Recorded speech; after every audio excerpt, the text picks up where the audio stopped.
Are you ready? Are you ready? Are you ready?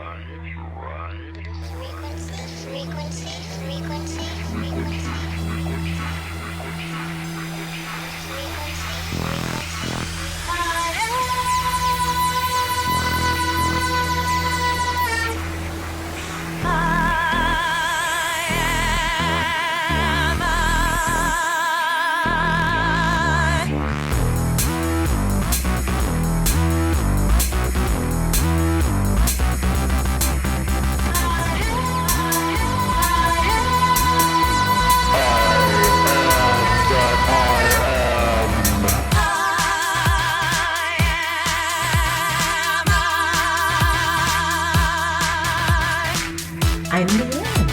I'm Liane. Are you ready to ride the Are you ready to ride the frequency?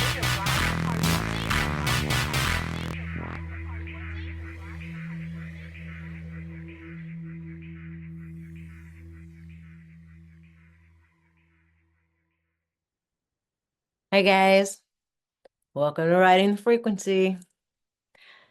Tonight, I am so thrilled to say that I have Dr. Barbara Lamb here to speak with me.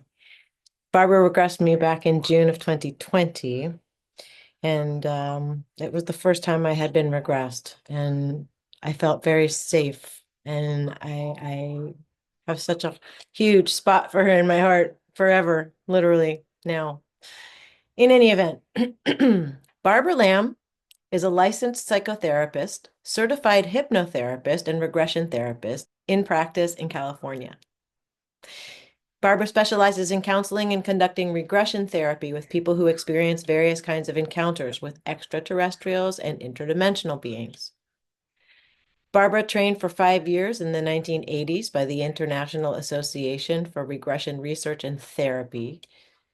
Barbara has received the Lifetime Achievement Award for Outstanding Achievement in the field of ufology from the International UFO Congress in February of 2016.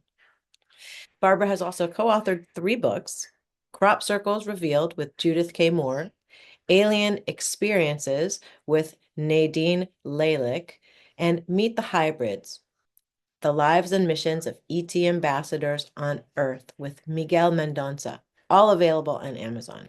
And her website is barbaralambmft.com, but don't worry, I'll put all this up in the description. So, yay, let's go talk with Barbara. Well, hi, Barbara, and welcome to Riding the Frequency. Thank you so much for spending some time with us. Oh, you're welcome. I'm very happy to be with you. Well, Yeah. I don't know. Let's just launch into this by me making a couple of statements. I think my audience is, and if they're not, they'll catch up. We're well past, do aliens exist? Like that's just, we're not asking that anymore here at my house in my space. So let's just, that's a given. Hybrids exist and are likely walking the earth. And it may be that hybrids aren't aware that they're hybrids. Maybe that's part of the deal. And we'll go over that because I think you've had some clients who just don't feel right here quite. Oh, yes. Right. Lots. Right. And then I want to talk about autism a little bit and psychic stuff, consciousness, and the other thing I'd like to speak about maybe is post-disclosure and post-first contact, assuming that we don't find out that there are hybrids walking around, which means there's already been first contact and we didn't even know it. It's already happened. You can't rip a Band-Aid off if it's already happened. So let's assume that too, right? So Okay. what are your thoughts on we've gone through disclosure because hybrids walk the earth. Well, we haven't really completely gone through disclosure, but it's on the way, and that's a very good thing. these congressional hearings, they brought out some really remarkable truths, I think, and more needs to be brought out for sure. With the hearings that I have heard, um, they've been talking about the vehicles, the crafts, the UAPs, and they've even mentioned that there are biologics, i.e., bodies brought from the wreckage of those crafts. So that's very, very significant that all of that came out.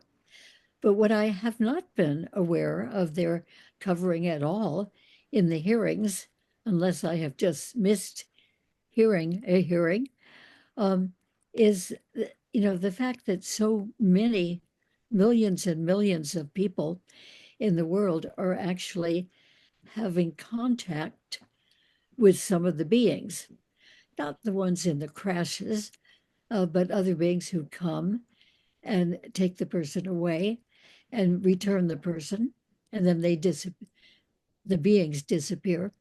Anyway, that is a huge phenomenon going on. And I don't think that that's been covered at all, as far as I know, by the congressional hearings. Not So, yet. I'm not sure yet. it's And coming. It'll have to. Because I feel yeah, like if you pull the string, the whole sweater's going to have to unravel. yeah. So I think it's coming, and I look forward to that. And I also hope that it's coming in a way that is not just terrifying and frightening to people, because there's, a lot that you could say about the extraterrestrial visits that sound very treacherous and very frightening. Some people think they're very evil. Well, if you talk And to what, Dr. David Jacobs, he and you are absolutely juxtaposed in your perception. He's convinced, like I am, that the hybrids are here, but that we're here, they're here to take over the planet and blend in so that at some point, you know, I suppose if you bring AI into it, AI doesn't need oxygen, it doesn't need what does it need? It needs silicon. I don't know what it needs. I'm not. does it need food and water and, liquid and uh, medical supplies and vitamins, supplements, Right. or it doesn't need a paycheck, Right. And it can't get hurt, so you don't need insurance. And then you won't need pharma because it won't need medicine. right? So many things employers get to cut costs, but it'll never have the ability to make music the way people who actually make music do. Um, Right. I wish we could limit what it does without somehow offending it. Well, I think it would be really offending the makers of those AI beings, um, rather than the AI figures themselves. Uh, But are they kind anyway, of like Geppetto? And is the AI Pinocchio? And do they want it to be a real boy one day? I mean, that's you know, that's a cautionary tale if that's the case. well, it is, and uh, who knows? I don't know. The ones who make those AI figures, I really don't know what their intent is. All we know is that it's coming online more and more. There are more and more AI functions being available to us. And like with almost anything, there's a good and a bad to it. I mean, a college student wanting to or having to write a long-term paper, um, he can get GBT or one of the AI functions to do it for him. But then he's not learning. He's not learning by doing the research, by doing the reading, by absorbing it. It's kind of a shortcut. So it's certainly very handy in one way and a real detriment in another way. And I think that that's true with a lot of the AI functions, that they, are a whiz, absolutely, at doing many, many things, but they've lost the humanness. And we, after all, are human beings with a whole range of thoughts and emotions and reactions. So I think that there is some good in that whole field of AI, and definitely we can admire a lot of the things that it can accomplish.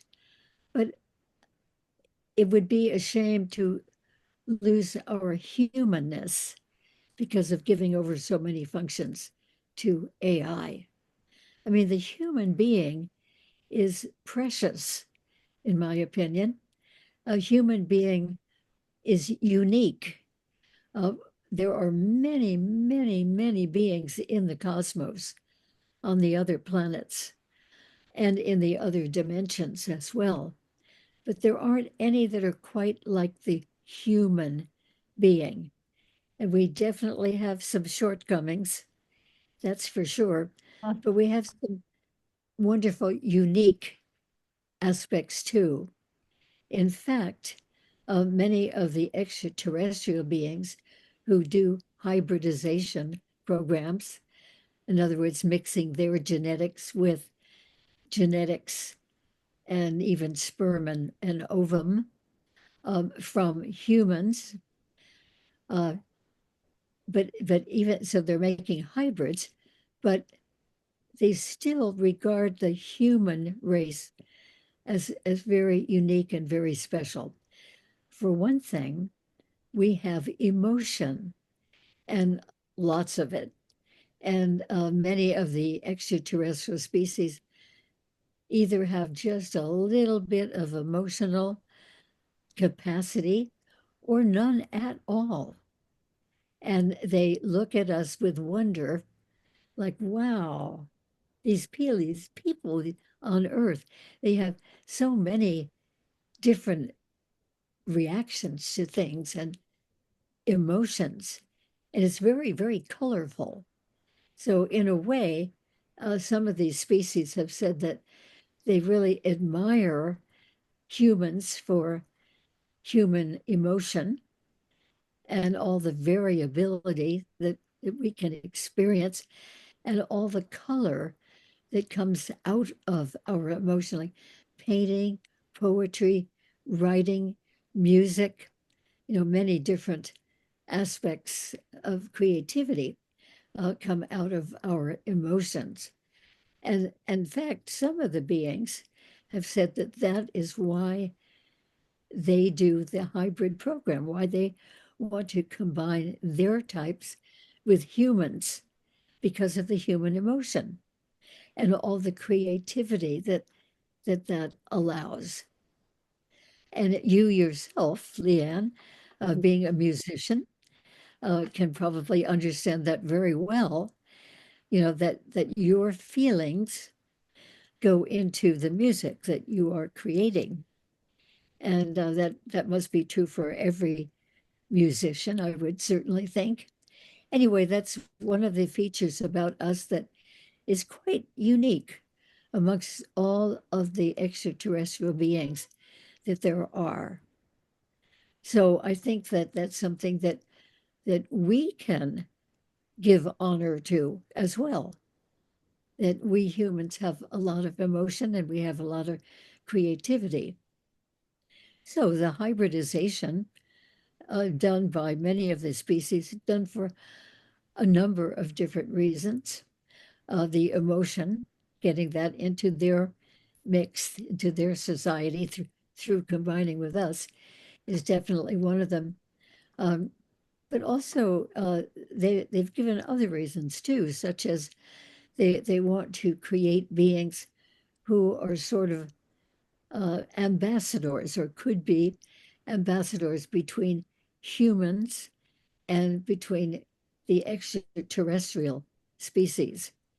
And these species out there, are wanting us to be able to be more engaging with other societies on other planets.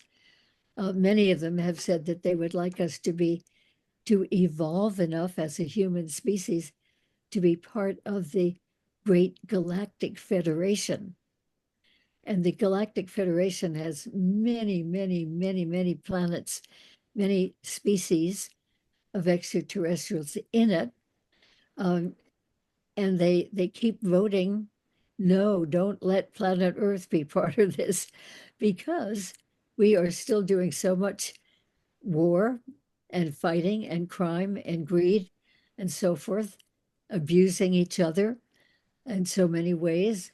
And so we just do not belong to that federation of societies, which has really come to grips with all of their former tendencies for war and greed and crime and opposition, and just get along much more cooperatively. So if we can evolve more, we may be part of that great federation, which would be a wonderful thing. Can We I can learn from each may I other. ask you a question that begs my brain, and I've done a pretty good job of not interrupting you so far. Um, for us as a species to evolve, would we not have to, as drastically as when Galileo announced how it really works, and people, I mean, their version of the CIA wanted to take him out. Um, But yes, yes, right, exactly. Like this is what I'm saying. Like that they murder people who would even plant seeds in the societal mindset to make it occur to us that maybe we're not alone, because the grand majority of the people still think aliens aren't for real and psychic isn't anything but a party trick and it's just a trick.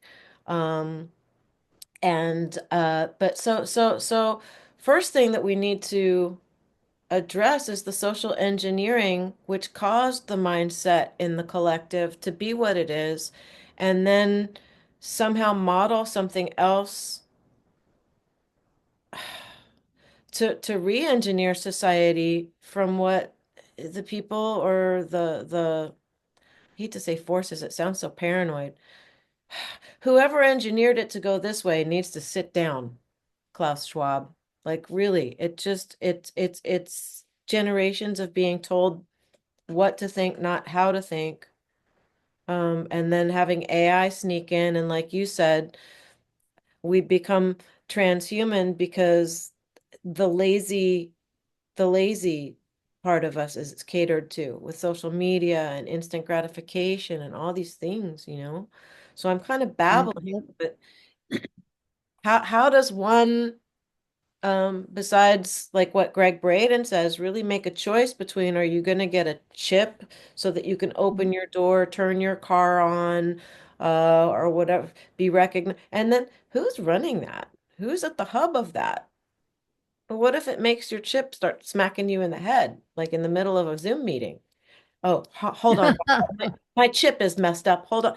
Wardrobe, props, my chip. Like, come on.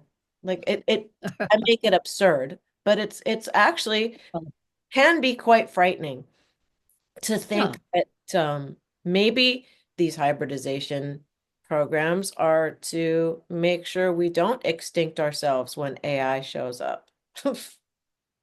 Well, that could be. That definitely could be. Preemptive strike. I mean, they certainly don't like our nuclear facilities functioning because Oh, that's right. I'm very concerned about that, and rightfully so, right, it because tears holes in the fabric of space. It doesn't just affect us. We're very arrogant still about that. yeah, we think only of ourselves and our planet. But yes, there a number of species have really talked about that. You're absolutely right.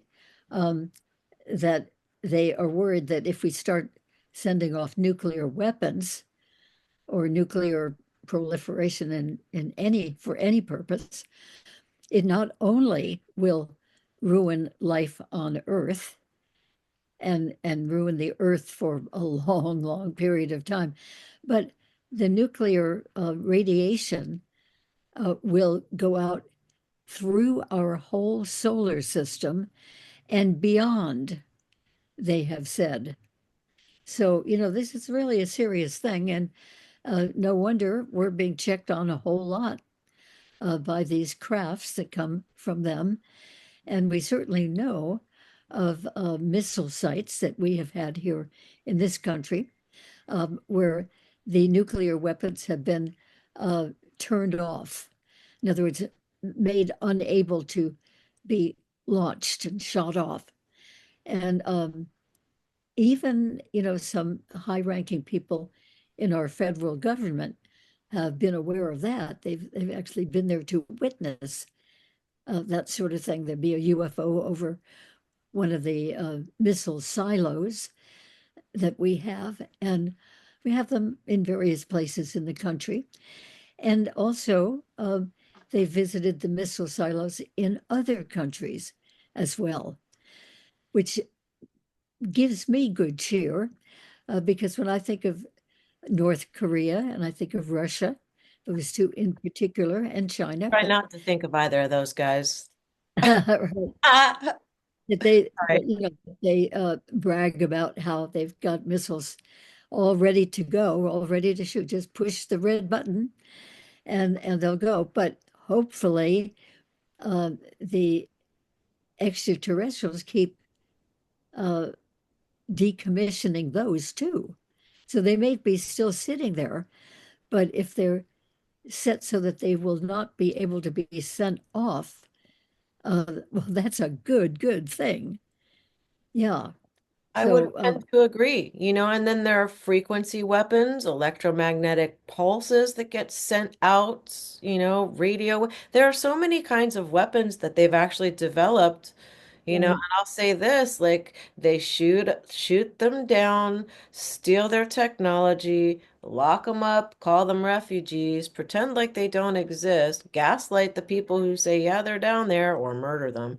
I Yeah. mean, come on, you guys. And you wonder why they don't want us to come play with them. Like, give us our right, give me my car back. You carjacked me and then you locked me up in a basement. I mean, this is the kind of thing, when the girls are all set free from the basement, it makes the news. But when the non-human intelligence get locked up in the basement, no one's touching that. Right. Right? But It's so crazy. there's so much happening with the beings coming here uh, that never ever makes the news. I Right. hope the day will come when it will. It's very clandestine. Uh, but I think the good news is that there are more and more people beginning to recognize that, oh boy, I have had some strange things occur to me, and I want to find out what that was. Yeah, call Uh, Barbara. If you need to find out what that was, you can call 1-800 Barbara Lamb. Like, no joke. right. Well, I've done a lot. I mean, a few Thousands, thousands. thousands of How many regression. hours do you think that is? Because these things last anywhere from 3 to 6 hours. So we're talking lots of hours. Took a lot of hours. Have never done the math on that, but yeah, I've must have done at least 5,000 regressions now, just simply to extraterrestrial experiences. I do regressions for other reasons too. Some of them take us into past lives or earlier this life for some other reason that the person wants to know about. But really, it's been about 5,000 people whom I have regressed to extraterrestrial experiences that they have had. And this is just one country, just America. There was a roper poll in 1991, and it came up with the conclusion that at that time, 1991, that there were 5 million Americans who were having these extraterrestrial encounters. And then a few years later, about 1998 or 1999, there was another poll, and they concluded that there are about 8 million Americans who are having these encounters with the other beings. And we're just one country, and we know it's worldwide that these encounters happen everywhere. So when you can just kind of make a rough guess at how many people in the world might be having these experiences. I mean, you might even be able to say everybody knows at least one person who's had an experience, whether you know it or not. You know somebody. Pretty sure. If the Yeah, numbers are what I think they are and what you know they are. it certainly could be. Yeah. And it's such a relief for these people when they've had such an experience with these unusual beings. It's usually, no matter what's happened in that experience, the person invariably feels, oh, some relief because now they know, all the things that they've wondered about and guessed about. It's been sort of gnawing away at them for years, decades, sometimes a whole lifetime. And then they find out, oh, okay, I'm not crazy. That really did happen. And and there was something useful or even good uh, for me in the experience. I never would have guessed that. What And percentage of the mental health issues that people have here in America would you attribute to people who have had experiences and have suppressed them and probably don't need to be on drugs whatsoever if they just had one good regression or a few, depending on how deeply buried in the subconscious this information were. I mean, well, I can't give an exact number or an exact percent, but that's a great question. And I would just say a lot, a lot of people who have been on psychiatric drugs or psychiatric treatment because they mentioned something of this sort, that they'd had unusual beings coming to them, taking them away. Um, so I don't know an exact number, but I'm sure there's been a lot of people who have been misdiagnosed and thought to have some sort of psychiatric disorder when really they don't. They've just been having extraterrestrial visits and encounters. But I think that that's loosening up a little bit as more people are becoming aware that, oh, there is this phenomenon going on. And I think that all the fuss in the government hearings about these vehicles, which are very unusual vehicles, coming from somewhere else, when it's stated again and again that these are not humanly made or humanly flown, that is probably a help to many of these people who've been having these unusual experiences, because it validates that, okay, at least there really are unusual crafts that are coming into our skies, and that's being recognized officially now, at least by that part of the government. well, that's probably a way of helping the general collective mindset start to budge a little bit. Um, and Yes, there, yes, I yeah, think so, and so. yeah. And you would think that in certain industries, I mean, I guess if we have collectives within collectives, right? Not necessarily different countries. Like, don't say like every 5 seconds. Stephen Bassett was kind enough to let me into the Hollywood Disclosure Alliance. So there are people in Hollywood who are um on screen, behind the scenes, a lot of people who are experiencers. So Yes. it's good that this happened. I would highly encourage, plumbers for national disclosure, right?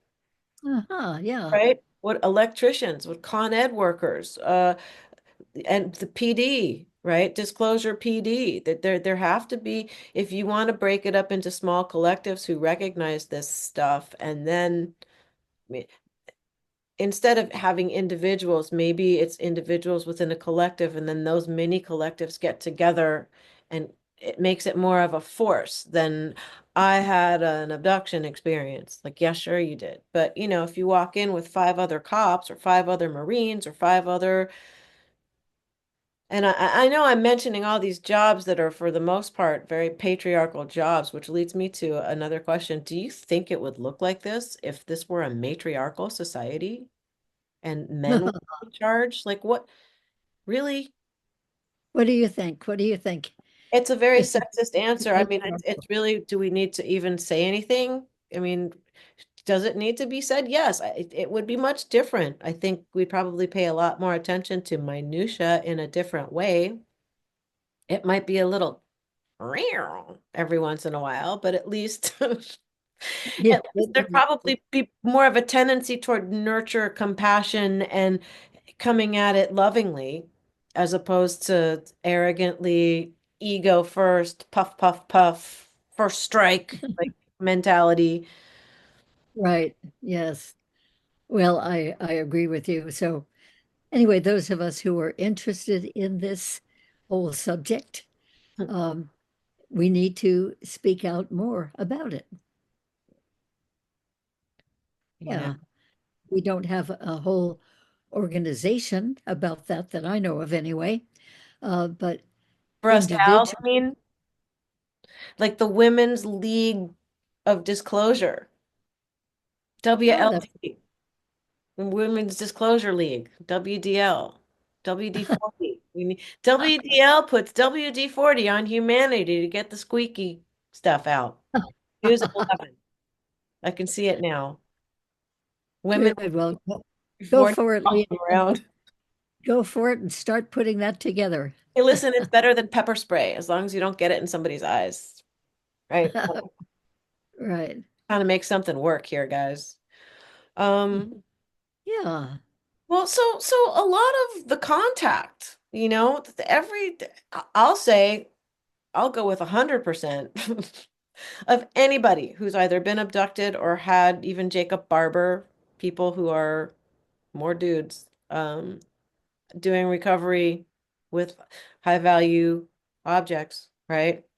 Right. Um, they're all saying basically the same thing. You know, so we've either got a really manipulative non-human intelligence that makes everybody feel like they're being loved. But I mean, I've heard of other things that make people feel not so much. So clearly there's both. There's um duality out there too. Um, but it's all psychic communication. And then you look at that, and then you look at not you, I look at that information, and it occurred to me just in the last 24 hours after binging 6 podcasts of the telepathy tapes and knowing autistic people, um, Mm, high functioning and also severely autistic, um, right.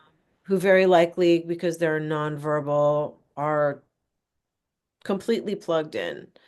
Um, What if autistic people were hybrids because of their high capacity for psychic that just came out a little weird, but looked human enough? So they're down here trying to show people that, I mean, I know I've always felt that talking is annoying as much as I don't shut up. Um, Words are heavy and annoying, and it's so much easier to flash a thought. You don't get anything lost in translation with thoughts. It just does, and the speed of thought is faster than the speed of light. So it's just really so burdensome to have adjectives and words, you know? Right. And a lot of them communicate not only telepathically, but as much in pictures as Idiot, in words. right. Yeah. So that I know people who, I mean, I personally know some people who do channeling, and some of it comes through in words, but a lot of it comes through to them uh, in pictures. And from the pictures, they find a way to verbally uh, describe it as they're doing the channeling. Well, if the collective, and I truly believe that human being, one of the fabulously marvelous things about the species is that we are psionic as a species. And again, like all this AI making us unable to think and write our own paper, the muscle gets weak. Well, why are we going with Neuralink before we've even discovered or been told what we are? It's like we've been shortchanged this far, and you're already going to slap something on to fix that before we've even figured out what we are. Like it's kind of not, I feel like a little kid. It's not fair. I want to know what I am before you give me no option. But then you got to think, right? It's almost like why are they forcing it? Like there's something about us that they don't want us to find out or something. Because if we figure it out, we won't need them. Like that, I feel like that's a lot of it. That's just when I feel into it, that's just what it feels like. Yes, I agree. It does feel like that to me too. Yeah, but slowly I think the lid is coming off of some of these things that have been hidden. Um, as we're also racing ahead in the AI field, I think more and more people are kind of recognizing that they have special abilities. They may not have thought earlier in life that they had psychic abilities, and nowadays they do, or they realize that they have telepathy. You see, any time a person has been visited by an extraterrestrial being, if the being speaks to that person, which very frequently they do, they speak, they send what they're saying telepathically, and the person knows it. In regression after regression that I have done with a person, it comes out that there's a message that the beings are actually saying something to the person, and they're not moving their mouths and they're not using a voice, but the person is picking up the message in their own heads. And we're finding in these regressions also that if a person is with an extraterrestrial, like let's say typically on a medical table, on a UFO with the beings around the table, and maybe a medical procedure is going on or some sort of exam or something is happening from them to the person's body. And when I say, would you like to know what they're doing to you and why? And the person usually says yes. Yeah, I would like to know. And I say, well, you can ask out loud with your words, or you can ask in your own mind, just having thoughts in your head. And they will pick it up and they will answer you. And invariably, the people whom I've asked if they would like to do this, um, they say yes, and they ask silently. They're asking the question with their mind. And then they're hearing back the message from the beings in their mind, not with a voice and with words like we do. So, in other words, that is definitely suggesting that these people have the ability to do telepathy, to send and receive telepathically. So, if they, because they're humans, if they have that ability, probably all of us do. We've just not been challenged to use it. You think And that part of it's our evolution is to become openly and actively psychic amongst ourselves? Do you think I that think that's in part? a general, broad sense, yes, and to become telepathic. So we tend, most of us, I think, tend to feel that we're not psychic. Oh no, there are some other people who are, but not us. And I think most of us feel that we do not have the ability for telepathic communication. But But I think in we these also it may experiences, be so subtle that we haven't been taught to feel for the subtleties of it. When you first realize it's so subtle, you know, Right. and in 3D we have things and noises and stuff, and you got to see, and then the hum of the electric, like, so when do we slow down long enough to recognize that there's a subtle poking? You know, at what point do we let our daily thoughts go enough? Like for me, it was when I started meditating.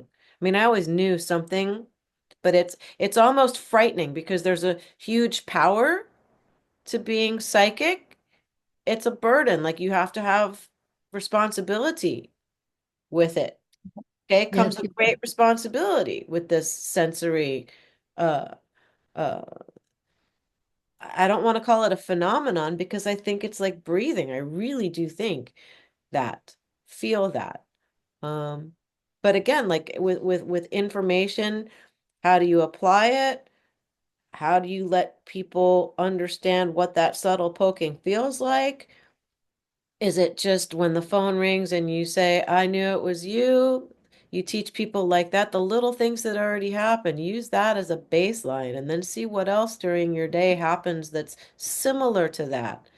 And the more you Yeah. start looking for these things, just kind of like when you want to buy a VW bug, you start seeing them on the street everywhere. So what you focus on starts appearing seemingly Mm. magically, right? But that's like the hermetic principles. As above, what's going on, the energy that's broiling and simmering here with the feelings that are happening and then the intention, it comes back. Yes. That's manifestation. That's not a secret. It's it's a formula. You know what? And you mentioned a while back about autistic people. And I mean that's a whole very fascinating subject in itself. I have personally not worked with autistic people, but I've been in the room, a room, with some who are, and been able to witness some of their behavior. Anyway, it could be that some of the autistic people are way superior on a certain channel, shall we say. Frequency. Yes, yeah, that they're not conforming to our way, our frequency, but they may be picking up on other levels, other waves of frequency, and they may have a knowing way beyond the knowing of most of us. You know, they may, Some in of other them words, see beings and their parents get freaked out. Other of them see the dead ancestors who talk to them and the parents say, could you just chill with that? Turn that frequency off, please. And I think that's actually how they say it to the kid. You know, oh, they, there's no coincidence that that's the vocabulary they use either. yeah, yeah. So anyway, they may very well tune in to many things that most of us don't tune into, and they're just different enough so that they don't function the way that we would like them to function. You know, Well, that maybe we they don't don't get everything conform. we like, but we get what we need, just like the Rolling Stones saying. Maybe we should learn something from these autistic people, and maybe we should learn how to live with one foot in their world and one foot in ours. Because honestly, to be 18 years old and hear what your teacher is thinking, oh my God. Like, can you imagine the names that it was normal to use the R word. Right? That F and a fabulous person like that, you know, the ridiculous person in the corner, like, you know, so if they hear thoughts, they've heard every horrible thing everybody's ever thought in their specific direction. Oh yeah. Like, can you imagine being somebody's, I even heard this, like, you know, a sibling who says, "Oh, come on, that's ridiculous," and then realizes, "Wait a minute, how does he know all that stuff? That's creepy." And like, how do you, right, exactly, but it shouldn't be creepy. It should be normal. Like, how do you normalize this stuff? Right. A big challenge. Well, it goes There's to a lot. the mindset, I think, of the collective. Like, as a collective, we think it's weird. When, at what point is the unknown your friend? Just a little bit. just a Mhm. little bit. Hmm. Well, there are a lot of challenges, aren't there? I think so. You know, the Living as a human. Yeah. I mean, it kind of ruins things for the materialist and the intellectuals out there. Um, when, you know, I know in my world all these subtle things aren't so subtle. They're really loud.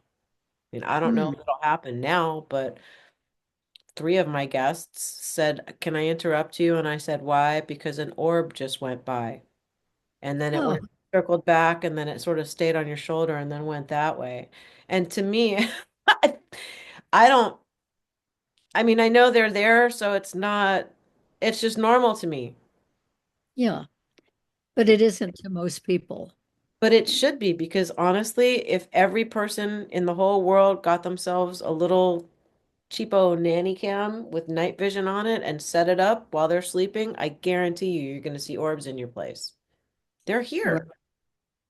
Yeah, a lot of my clients who've come for regression have sort of followed up by showing, texting or sending in an email photos that their little cameras have taken while they're sound asleep. Or Right. sometimes when they're awake, sometimes they see them too. Yeah. Or lots of people are reporting seeing them in the sky. Right. And I wonder Mhm. what is the difference between the little orbs that zip around here?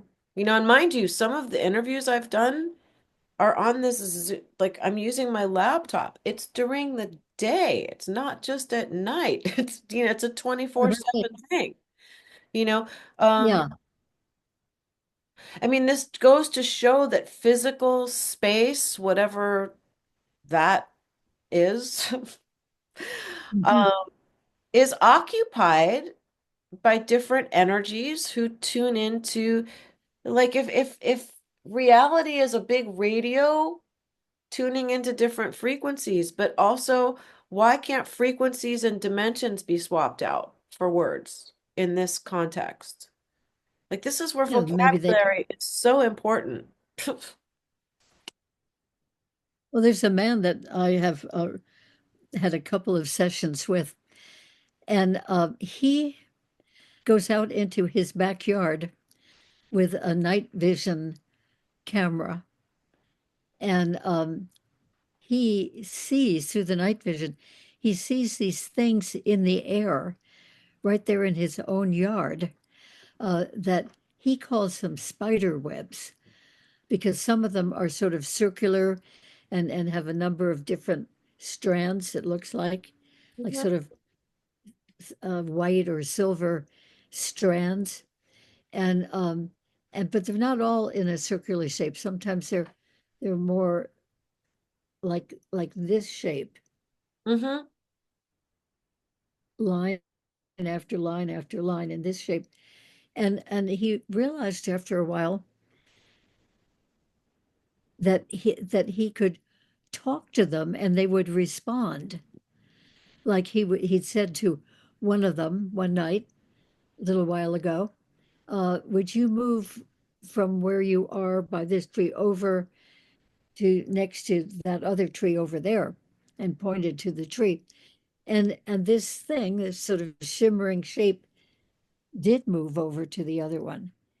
And he said, will you move up to that window there? It was right by the house. That my wife is sleeping up there and she's dealing with a life-threatening condition. And would you just go and give her some attention? And he noticed that for quite a while, that big one he was talking to and a couple of smaller ones were just hanging out outside the window of his wife's bedroom. And, he said, please, if there's any way that you can help her to recover, please do that. And I don't know, this was just quite recently that I talked to him about this, and I don't know whether she's improved or not, whether they were able to hear. But anyway, the big point is that they seem to be conscious, mhm. whatever they They are, are. because Mine. they responded to his requests. And sometimes the orbs will do that too. I have a friend in the Northern California coast. She lives in a little cabin out in the woods near the coast. So it's sort of moist air a lot.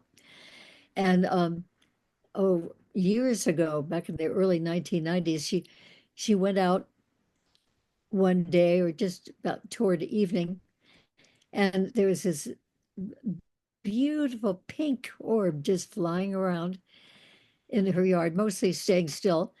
And she said, "Oh, you are so beautiful." She started talking to it, and it sort of shimmied when she gave it a compliment.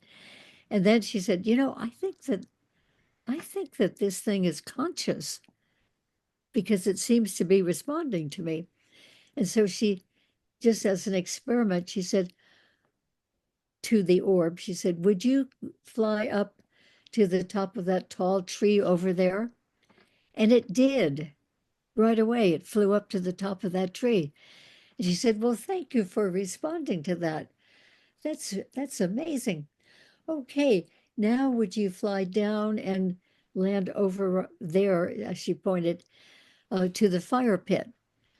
And it did that.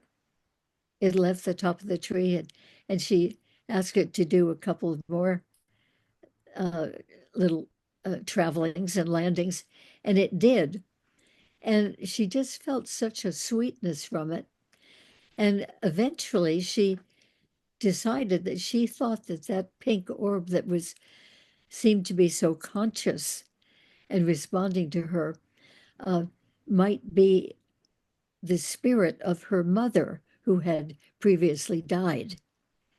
And she felt it was his spirit visitation. But the main thing is that it was conscious. And so now, ever since then, that was in around 1991 or 1992 that that incident happened. And since then, there have been many, many times when she's gone out into the very same yard there and asked for the orbs if they're not already there. Okay, friends, beautiful round balls, you orbs, just come and pay me a visit.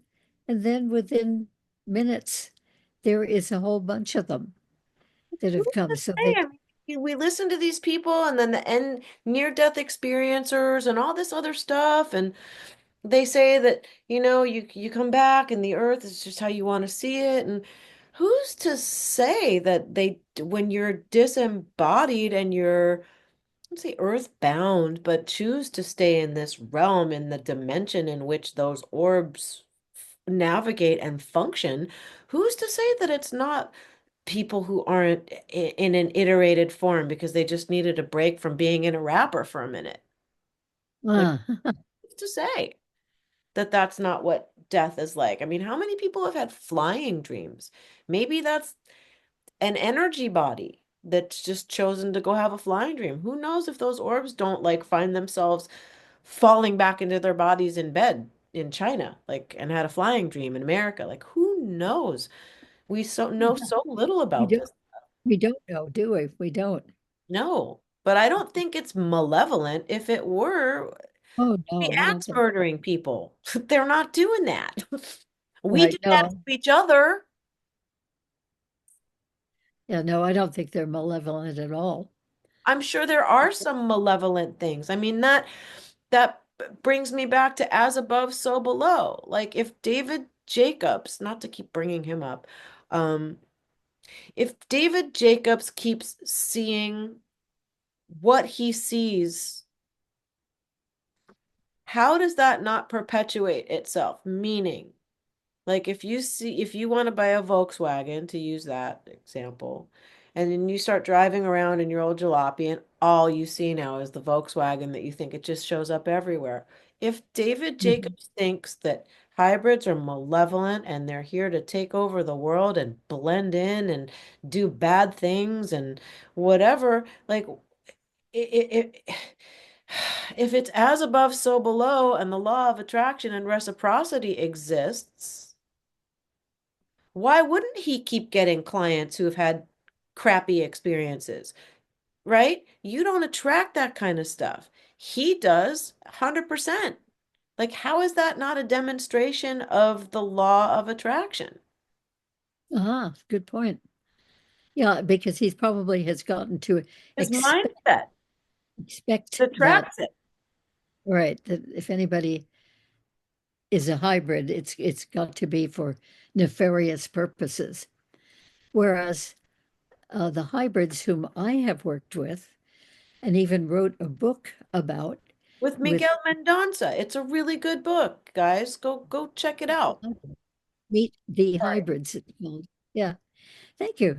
Um, anyway, the hybrids that we interviewed, and I regressed some of them too, uh, they are here for totally benevolent purposes.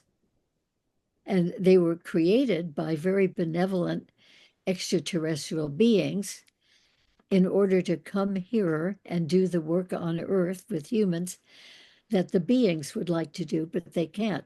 They can't, they physically could not um, maintain living here because of the bacteria and virus. Atmosphere, the bacteria, all the things, all the things.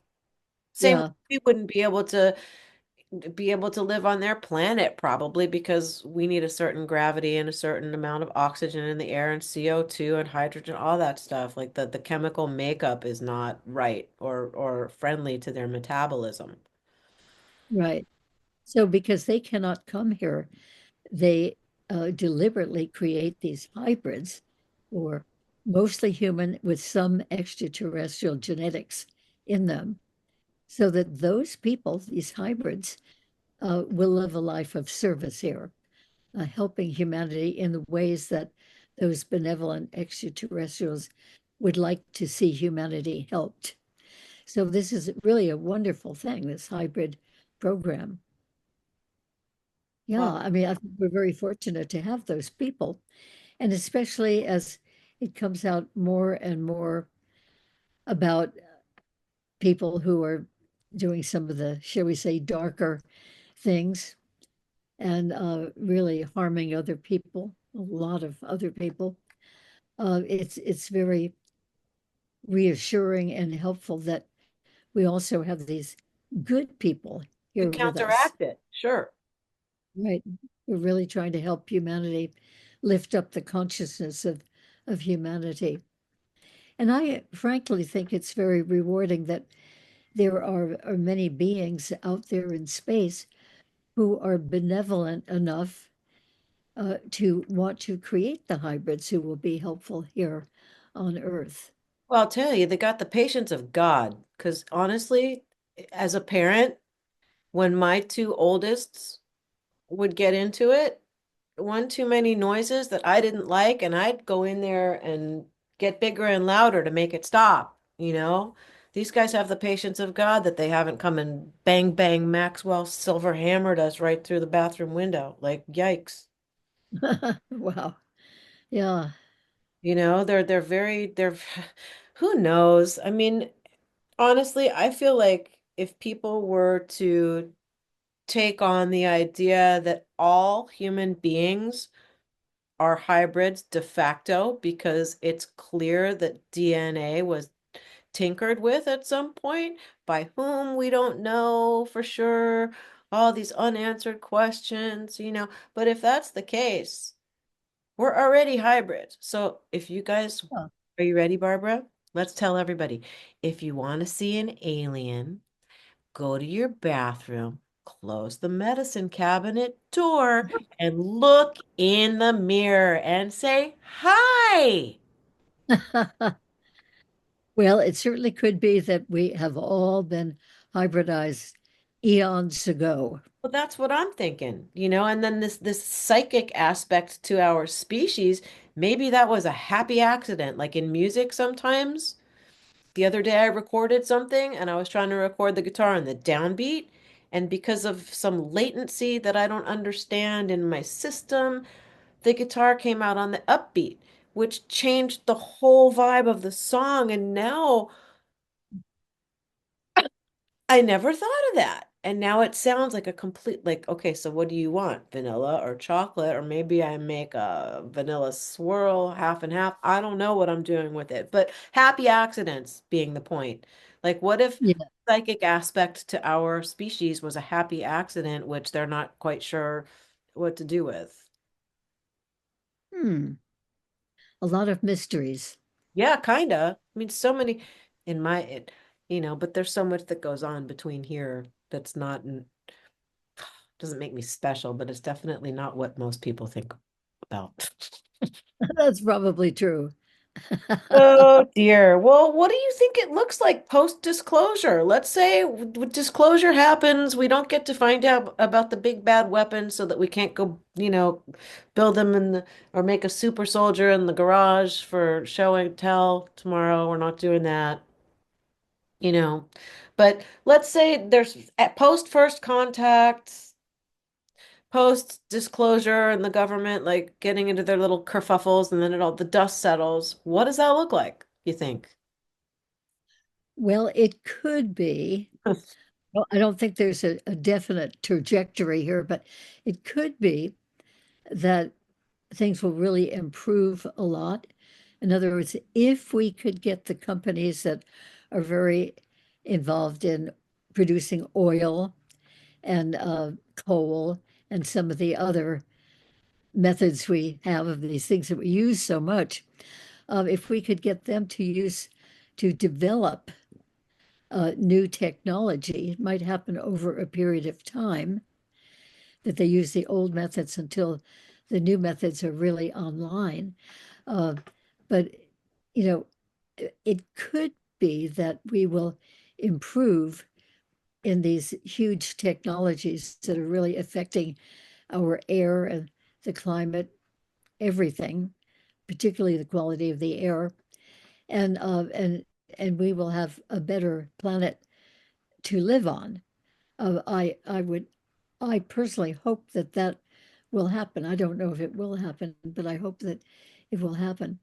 And the same with all kinds of free energy technology that the beings have that we don't have, but we could have, and a lot of those beings really would like to show us how to build those good technologies.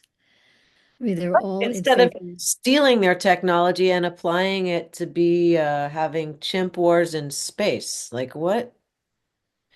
I think we Yeah, already well, have the technology. We just haven't been or have chosen to apply it in a manner that is precarious. This. Let me ask you a question. What do you think about the Hadron Colliders? Like, do you think that there's whatever they're doing when they try to recreate this Big Bang theory, in my pea brain, I think it's like the Montauk experiment on steroids. Like you guys are messing with the wrong things. You're letting things through. You don't understand exactly what you're doing because you've not been taught quantum physics properly. Like Schrodinger's cat isn't quite enough for you to be able to like, it's not time to take the car out, guys. You don't understand how it works. Like, right. right, right. You don't get the keys to use that. Well, Right. It's a little weird to me. yeah, I feel very uncomfortable about what the Hadron Collider is doing. And I think that they're opening up portals. And I think that there are many beings in other dimensions that could come through those portals if they're opened up. Some of them might be perfectly okay. Some of them might be what we don't want at all. In other Exactly. words, we're playing with fire, so to speak. We, I, I would definitely prefer that we're not doing all of that monkeying around. No pun intended. When I made the angry chimp comment just a couple seconds, angry chimps in space. It'll be the new TV show for slow drip disclosure about first strike. Really? Oh, I didn't know about that one. Well, no, I'm kidding. I'm kidding. Oh, It doesn't okay. exist. It could if I got a three picture deal, it could be a movie. It's by Liane, the world. No, but th that said, There's another one in New York. A fella named Sebastian Martin and Rick Doty confirmed it. And I don't know. I mean, this is the funny thing. Like people who like to put information out, they'll casually mention something in a conversation to people they know have a big mouth and are like a little kid and they'll go repeat it, right? So if you tell me something and I think it's interesting, I'll probably go talk about it. So if they've already done like the psychological evaluation on me after 30 seconds of talking to me, right? They'll Right. tell me stuff thinking, oh, she'll go talk about it. Well, you know, Sure. so Sebastian and Rick Doty are the ones who both brought that to my attention. But like in Kensington, New York, there's a Hadron Collider that's bigger than the one in Switzerland, supposedly, or stronger here in the state of New York. Right. Oh, So, right. So, and that brings me to when the government says we know what it is, you don't need to worry about it. It is a national threat. No, it's not. It's not China. It's not Russia, but we know what it is. Hey, look over at the Gaza Strip where bad stuff. Hamas. Like, oh, come on now, come on. My theory is that if these Joker monkey chimp people with all the private corporations who are banking on their trillions of dollars for whatever's going on, uh, how do I want to say this without just sounding horrible? If if they don't want to give up the booty to the American public and they're resisting, then the non-human intelligence will come tell us themselves. And my little Liane idea is they'll do it through the increase of channelers, people who do light language, who use Vogel crystals, who start waking up, and then this kind of thing, especially the channelers, right? Will come through you. If you don't want to announce to the world, we're here. We'll do it ourselves in any way we can without making it super obvious. But it all goes back to like consciousness is the singularity. I know I'm all over the place right now, but like I think if our government or if the government or whatever it is, entity that's holding the secret doesn't spill soon, this is why they keep showing up. And then we have to send our drones out to cover for the real non-human intelligence that are doing their incursions. Like, and then it just becomes New Jersey drones, news at 11. Like, Mhm. sorry, that was a lot. Well, that's all right. That's all things on your mind. What kind of, I mean, I guess you're used to this. This doesn't need to turn into the Leanne's session. But what do you think about all that? Do you think that they'll increase channelers will increase people who write music and draw non-human intelligence like for no apparent reason?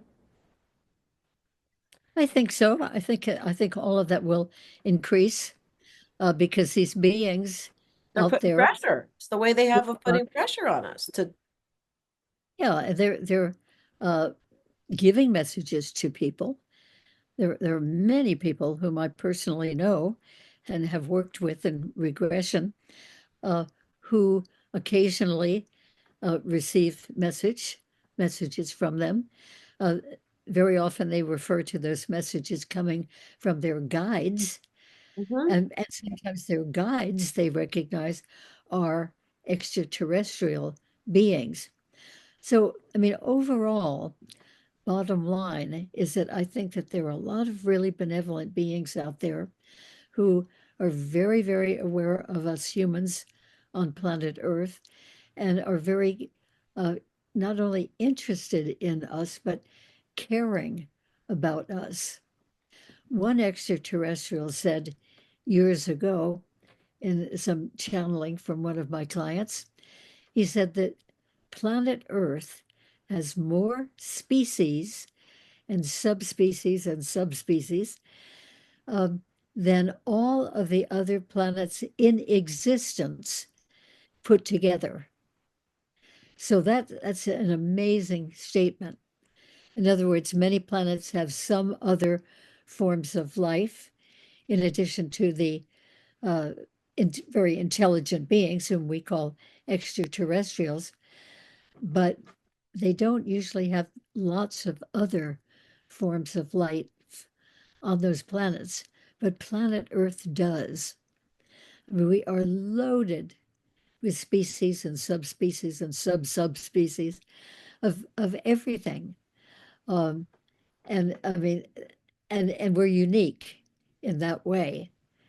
Uh, so many of the beings out there are very interested in this little planet that we live on, because of all the life forms, and because some of them helped us to come into the way that we are from earlier primitive forms, way back tremendously long ago.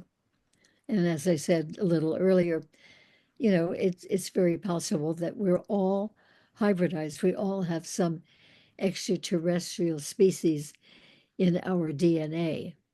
If that And were then, something that the whole public knew, if we as a species were told that, and just like, you guys, here's the deal with it.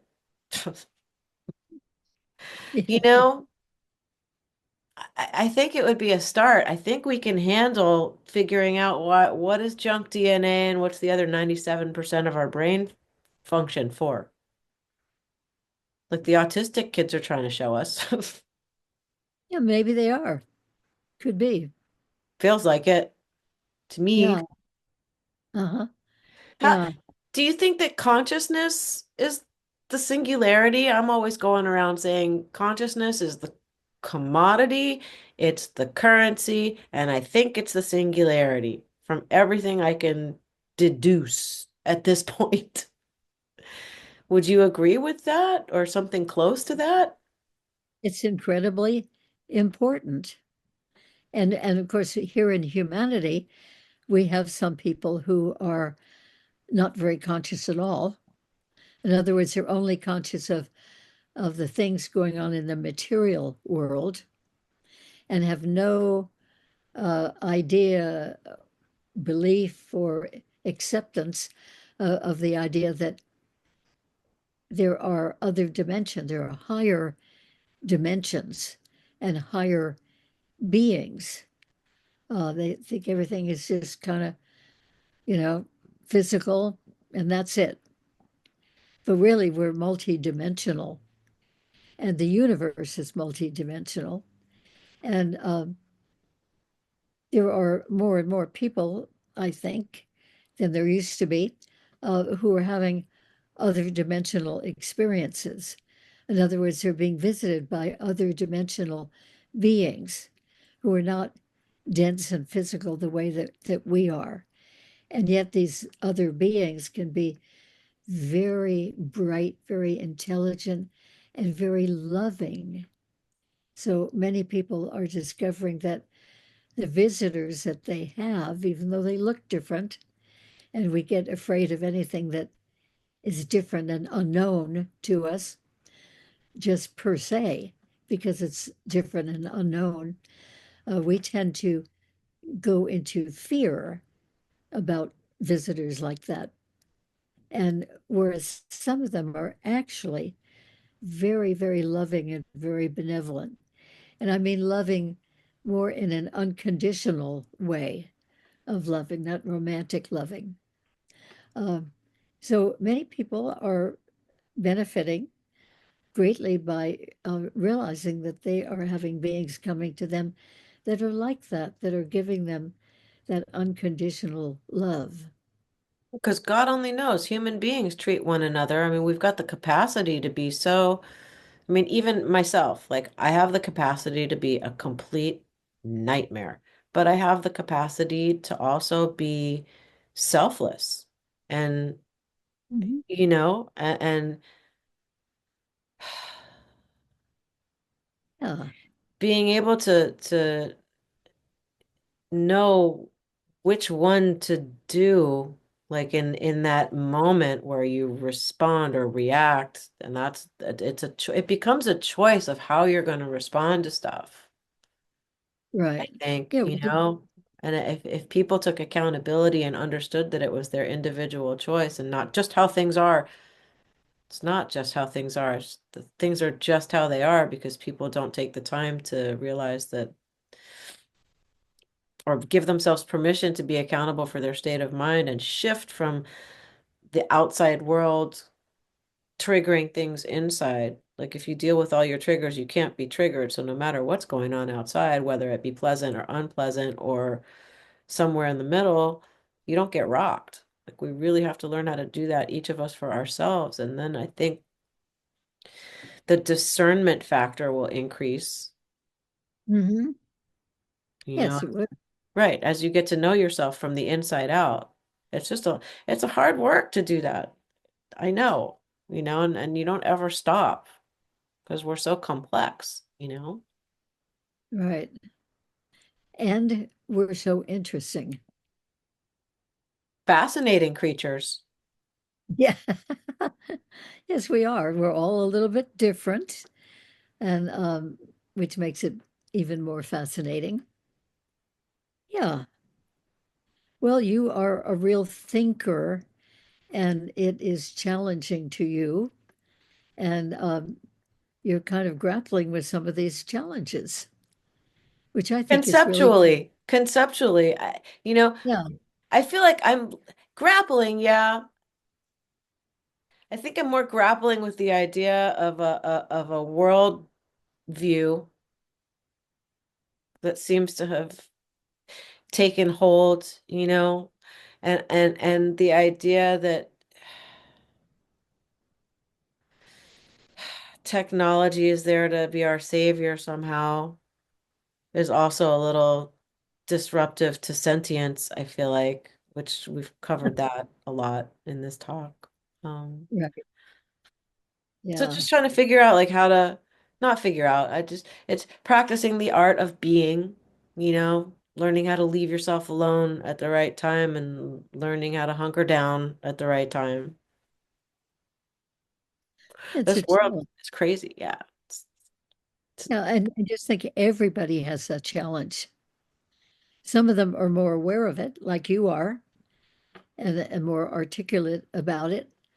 But, and some people, I think, just sort of buy into the surface of the way that things are and just go with that and don't want to think about anything else, any other possibilities.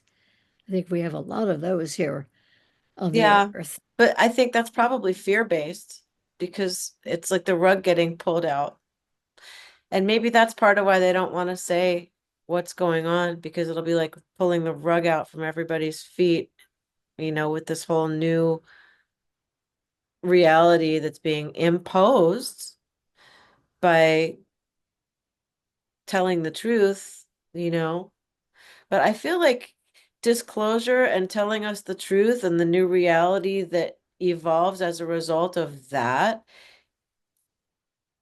might be more pleasant than not being told the truth and having technocracy just sort of take over, like I said earlier, without us even having a chance to know what options we have.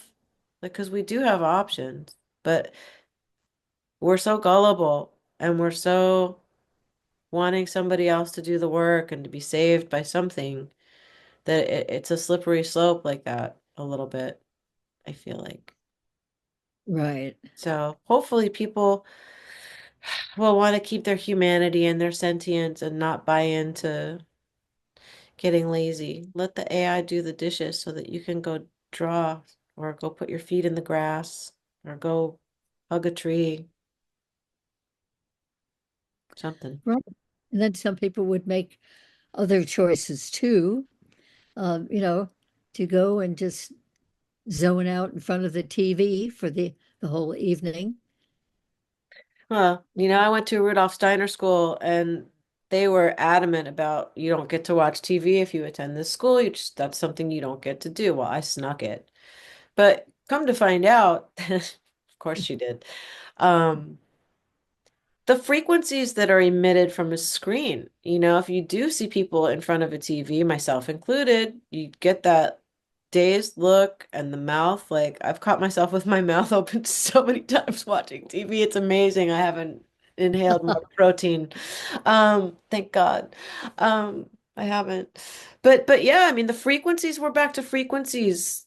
The dimension into which one is thrust psychically and kinetically when you're receiving the messages off of the screen, you know, the lull into which you're put probably allows all the subliminal stuff going on in these stories to penetrate more subtle. Like they know how to use it at us. We don't know necessarily how to use it in our own. I hate to use the word defense because it means like you need to fight something off. And I'm trying to get away from the fighting analogy because I think, right, putting Right. it in those terms just perpetuates more fighting. People don't know to think differently. It's a different way. You can counteract something. Instead of fighting the good fight, how about counteracting the stuff that you don't prefer, that's not very heart coherent? Oh, that sounds good. I like that one better than fighting, Yes. I I, mean, even Dolores Cannon talked about that kind of stuff. hmm. And funny enough, because she was your mentor and she regressed you. Um, did she call you Bonnie? Bonnie. In her book, yeah. Yeah, Bonnie, my friend Dr. Bonnie. No, but so I mean, and now you're out, so it's okay. But Yeah. when I went to make my tea, guess who was on the TV talking to my birds? It's Dolores Oh, Cannon. no kidding. It rolled over into the algorithm, and that's Oh, just what popped up right before we started recording. So I thought, wow. there's a little kiss from your friend. Dolores says hi. She's here. Oh, She must be. she was so wonderful. What a pioneer. Oh, What I mean, you too, clearly.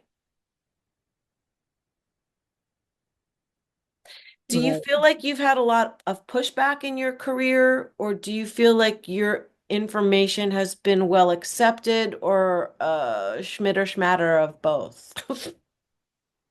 Well, I haven't felt much pushback, which is fortunate. I'd certainly rather not have a lot of resistance. Um, I have been amazed actually at how open people who've gotten in touch with me after hearing some of my broadcasts and so forth, um, how open they seem to be to knowing more rather than resisting. Now, there may be plenty of people resisting out there who would just, if they come across one of my podcasts or something, hear me at a conference or whatever, that would just turn it off, just not pursue. But I've had no vicious feedback, which is quite remarkable, really. Honestly, it really is. It truly is. And I'm grateful to the general public out there for whatever it's worth. Like I'm so grateful that you have been warmly received and have not experienced that kind of trolling. Um, you know, People can get easily jogged.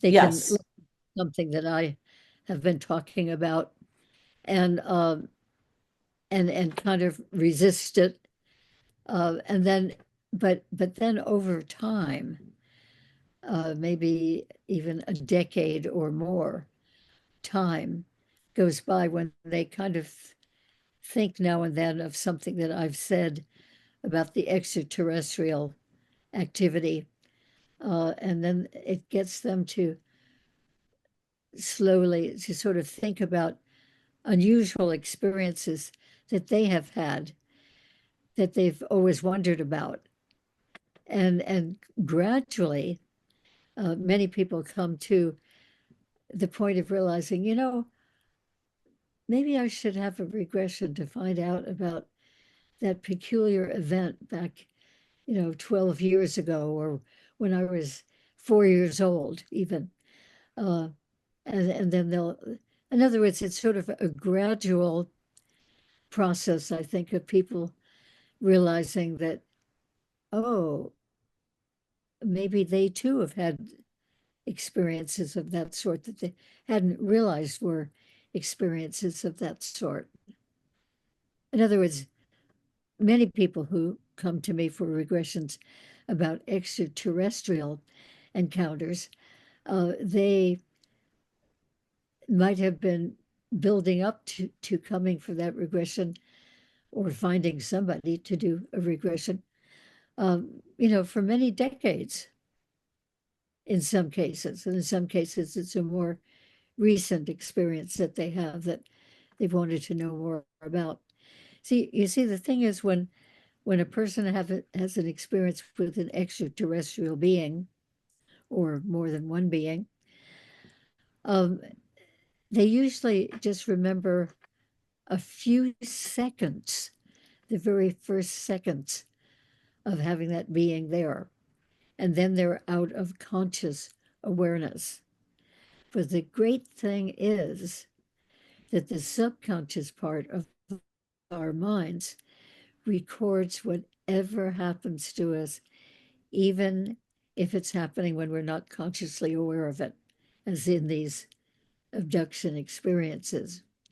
So that's why we can go back in regression and the person goes into a nice state of deep relaxation, which we call hypnosis. And then the material can come up. So the person can have that sense of, when directed by me to go back to that experience at such and such an age and such a place, I can direct them to go back and relive every moment of that experience. And because it's all been recorded in the subconscious part of the mind, that means that the material can come up. So the regression is a matter of reliving it as if it's now, even though it was then. And we relive it moment by moment by moment. So it's not like looking back like you would with your conscious mind and say, oh yeah, there was that time at summer camp when da da da da happened and then da da da da da happened. Because we just go back to having the sense of being in that original experience, wherever it started, which is typically in bed at night sleeping when these visitors come, but it could be anywhere. It could be in the middle of your office, in the middle of the day, or it could You be could when be you're, out fishing at noon with your buddy and everybody goes into some weird trance except you, and you go yep, for a that's little right. ride. Like, who knows? Now, when you're regressing stuff, and I think I know the answer to this, but I'll ask as if I don't. If there's a particularly disturbing or painful memory, you can ask that they relive everything, but without, and give the suggestion, feeling any of the pain or any of that stuff. You're watching as a neutral observer and not feeling it. You can get them to watch it from a third point of view, right? Yes, excellent. That's a good question.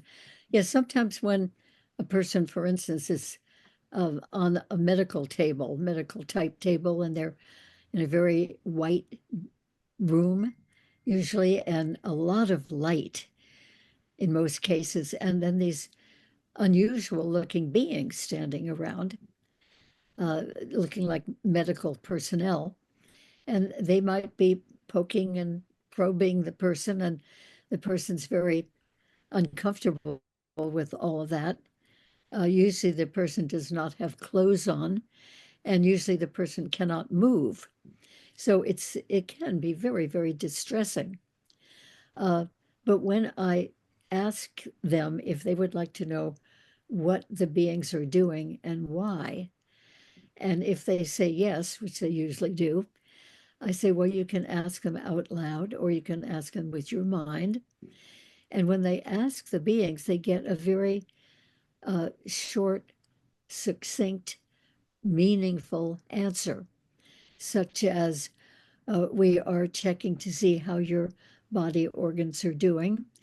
and we notice that there's a problem with your liver.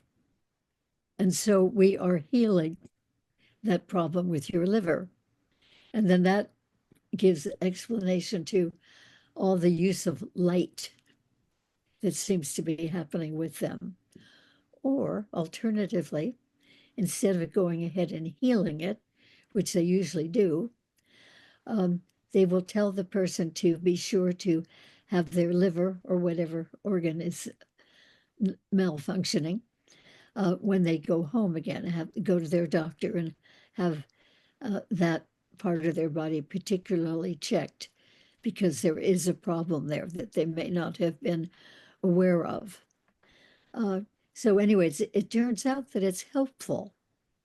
So even though the person can't move, lying there nude, very unusual beings around them, totally unfamiliar Well, and setting. feeling out of control, like you're not controlling your circumstances, that right there for a human being psychologically is just not okay for most people. To feel comfortable being that vulnerable and at the whim and mercy of something that looks really crazy to your mind. Right, absolutely. Yeah, so you can understand why a lot of people don't like that. They heartily dislike it. But when there's a problem that the person has and it's being fixed in one way or another, completely healed in most cases, um, and they realize that later after the regression, wow, that's why I suddenly got better. Oh, I never would have guessed. Anyway, then they begin to see the whole experience and those beings in a much more favorable way.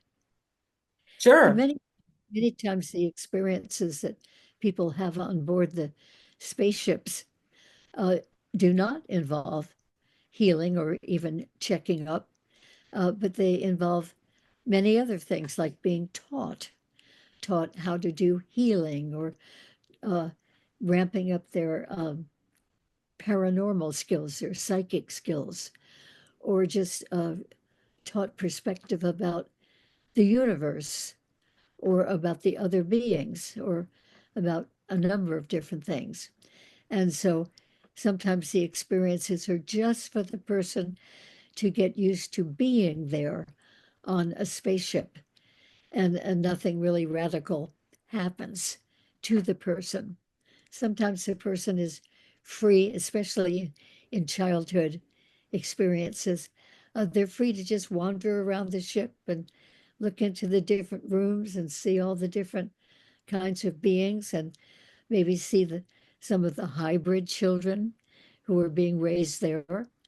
And those hybrid children are more in proportion, they're more extraterrestrial than they are human, but they do have some recognizable human characteristics too.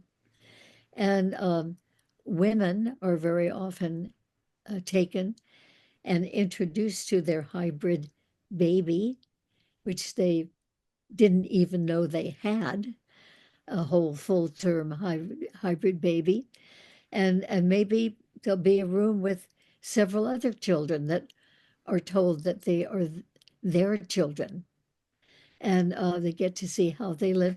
And in many cases, they get to form relationships with their own hybrid children. Do And you that's a think in a very, post-disclosure world that it won't be like I have to go to a regression therapist to remember this stuff, that it'll just be common knowledge that at night when you go to sleep, you might have to go do some work elsewhere and give up some eggs, and that's just part of being a human being. When does that get folded into our regular 9 to 9 to because right. you're asking great questions, Liane. Um, well, I don't know, but I hope that that will become more known and more considered normal, because it is going on, and I think it's going to keep going on. So the more normal all of this seems to us, the less distressing. Right, because I feel like human beings being scared of everything all the time. I was raised by a woman who was terrified of everything, like, oh, like hypersensitive, literally, physically, mentally. But she was also super brilliant, like a skittish thoroughbred, you know?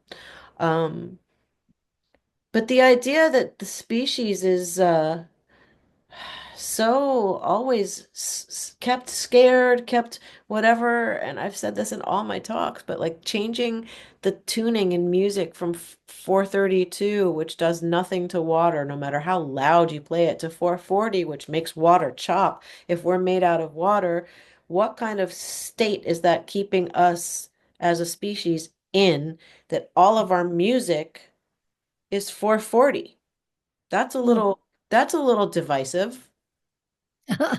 Like Right. maybe RFK for humanity needs to mandate that all the tuning goes back to 432 now. Because if he wants people to stop getting sick, maybe the frequencies that we get 24/7 through our music need to Right. be altered. Like, because there's a good way of doing something in one fell swoop, Uh-huh. in Yeah. my humble opinion. Yeah. Like, If how are people you would, applying the knowledge? Like, we know all this stuff. So instead of feeling smart about, I know about 432 and 44, who's doing something about it? yeah, right. That's the point. Stop talking Yeah. about it. Go do something. Right. Because these are things that can be done. Like, and that's a light switch. 440 by 432 now. That's something AI can do. Change everything from 440 to 432 and re-release the music. You know, if a radio station is playing 440, slap them with a fine. Why isn't that punishable by the FCC? Like, come on, guys. Yeah. If I ran the world, yeah, Yeah. It would be people different. people would want to move to some other planet because she's cuckoo, but in a good way, guys. I promise. Um, yeah, but what do you think about that? The 432 and the 440 frequency? Do you think that's a Well, problem? uh, I have not, I'm not tuned in enough with music, frankly, to know about musical frequencies. But I do think that a lot of the music that's out there today, um, some of the rap music and other music of different types, um, is creating a very negative effect that people can get riled up. So I'm talking about the same thing without knowing the numbers of the frequencies. Well, yeah, I mean, even okay, so like lyrics and melodies, like lyrics clearly give you a visual and they tell a story. So you can tell a story that's low vibrating about having to fill your life and feed your ego and all the lustful things and all the partying and all this other stuff. Like that lyric can still be ensconced in music that's at a 432 tuning that isn't going to, when played at loud decibels, start shaking the water in your body. I mean, I feel like we don't even need to know that much about music. All we need to know is 440 disrupts, 432 doesn't. Why is there 440 everywhere? That's Uh, like simplify everything. right. Well, it would certainly be much better to have frequencies coming in our music that are good for us or harmonious. Or at least don't disrupt, like at least neutral. Neutral is good. Better At is least, better, but disruptive is not. And that's international, man. That's not like there was a time, I don't remember what year. I think it was in the 1930s or the 1920s, maybe in the 1800s. But at one point, somebody said, change the frequency, which would lead me to believe that somebody knew something. Otherwise, they wouldn't have given the order. right. Yeah. Well, I really agree with you about a lot of the music that's out there, that it's disturbing. Death metal. There's a genre. Death metal. Do you know what that is? No, no. That's the one where they play really loud music, and it's usually, sometimes it's very complicated musically. Like I know somebody who plays bass lines for death metal, and there was a song for which they had to learn a scale that's really, I don't even remember what it was called, but it's super, super, super weird and obscure, but they learned the scale to play the bass line. However, in death metal, the lead singer, my grandma would say, "You call this singing? I call this noise." Because they get in the mic and they go, Mm, it literally sounds demonic, you know. yeah. And funnily enough, every single member of this band, and to me, this is not a surprise at all. You're going to sit around and play Mozart and Bach, or are you going to sit around and play death metal and then wonder why one had some intestine removed recently, the other one's got a brain tumor, the other one has some kind of like cancer that's not going to kill them, but it definitely like, and I'm not saying because they play death metal. I am, however, saying, like Dr. Bruce Lipton says, the environment in which you live and the food you eat doesn't necessarily constrain itself to what you're eating and drinking physically. What are you watching on TV? What kind of conversations are you having with your friend Barbara? Is it about the next fashion trend? I don't think we've talked about that yet. Or are we talking about a higher, more evolved, and it again, it doesn't make us better, and I'm trying not to sound arrogant, but at what point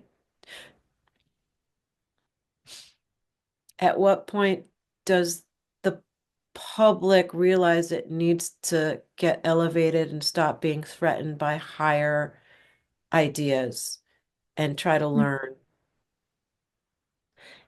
You know, smart people need to stop treating people who are stuck and uninformed as if they're stupid and dirt on your shoe.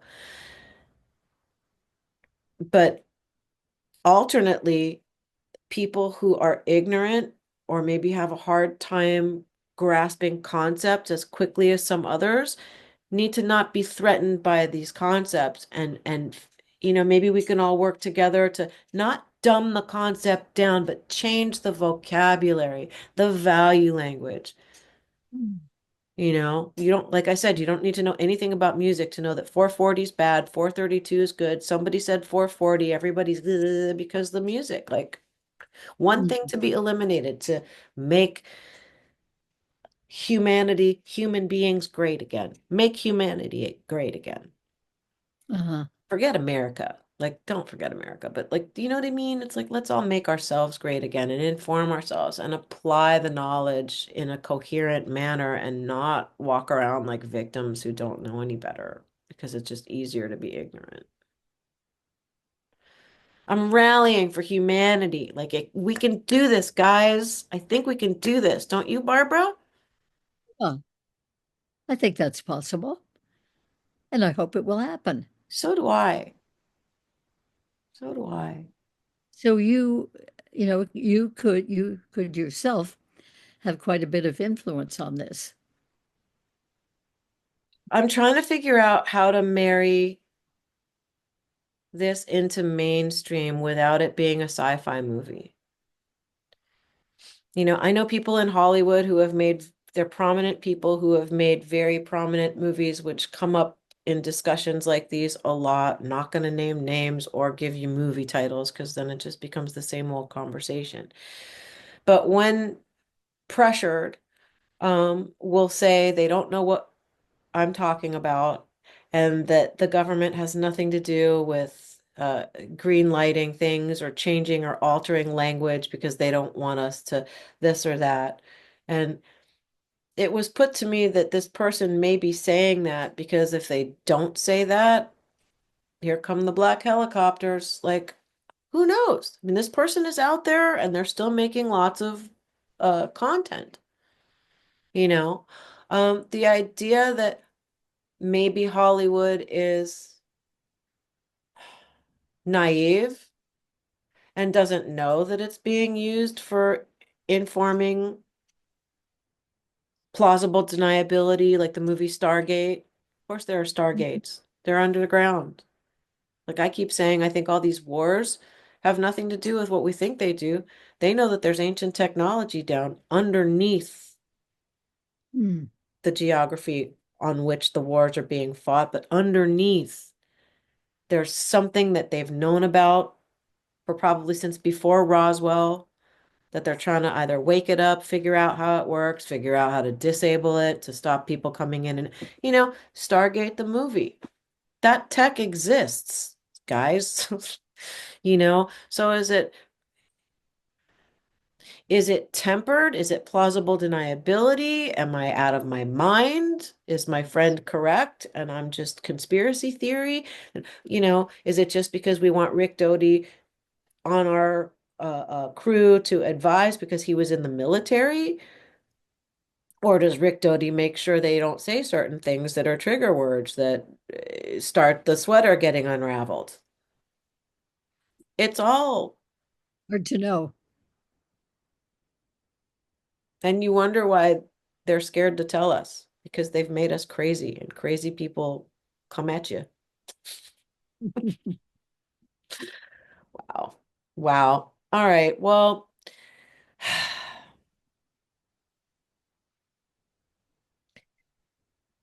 what would you do if you were in charge? How would you disclose to humanity what is going on in a way that is the least chaotic? Because I don't know that it cannot be catastrophic because of the implications in so many areas that the collective has gotten very comfortable conceptually. Like, how would you do it, being somebody who's in the field of keeping people from being fractured? Like, we're talking about 8 billion people. How do we keep them from fracturing? Well, I would try to keep it as normal as possible, even though this is not what most people have thought was normal. I mean, in other words, I think it's normal So do that I. But we're weirdos. people are being visited by beings from other planets, and a lot, that it's happening a lot. And many people are being taken sometimes to those other planets for a brief while, maybe an hour or two, um, or sometimes they're taken to a different spaceship.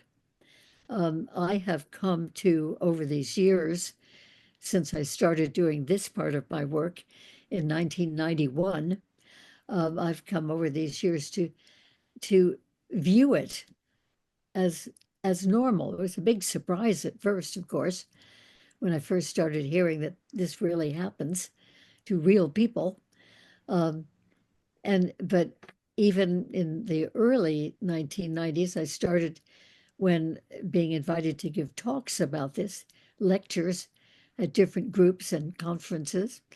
Um, I just took the the the attitude that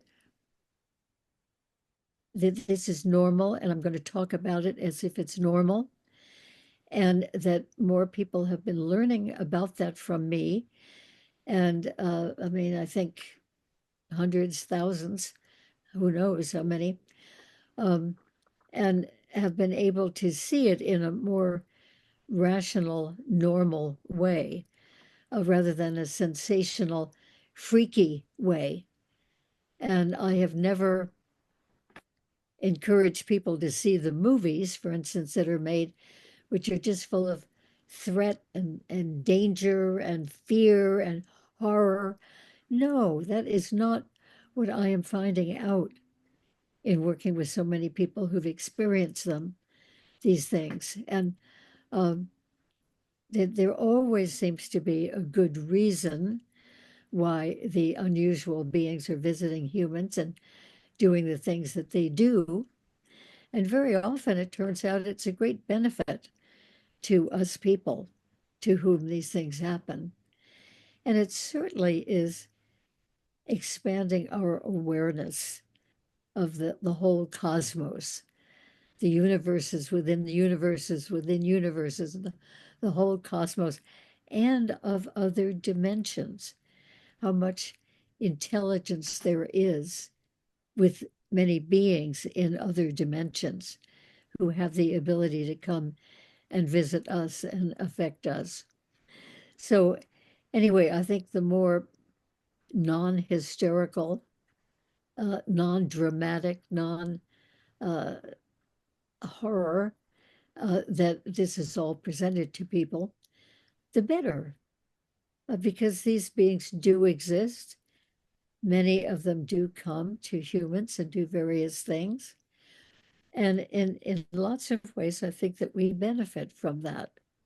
We benefit from the caring of these beings.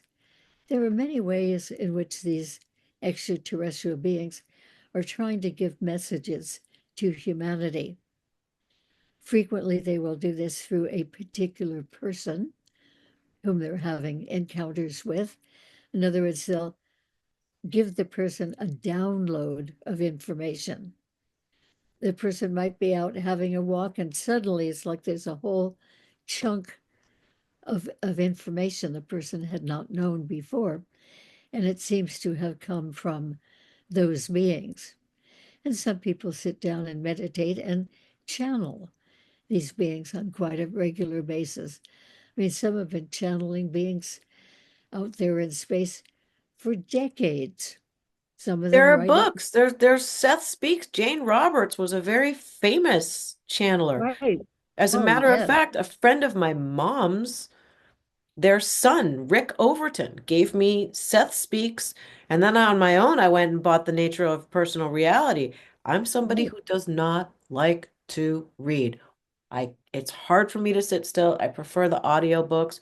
And Seth Speaks, like the way Seth articulates is not see Jane run, see Bobby walk. It's not simple stuff, but I'm telling you, at 19 years old, I was riveted. Right. It was like it was making me remember something.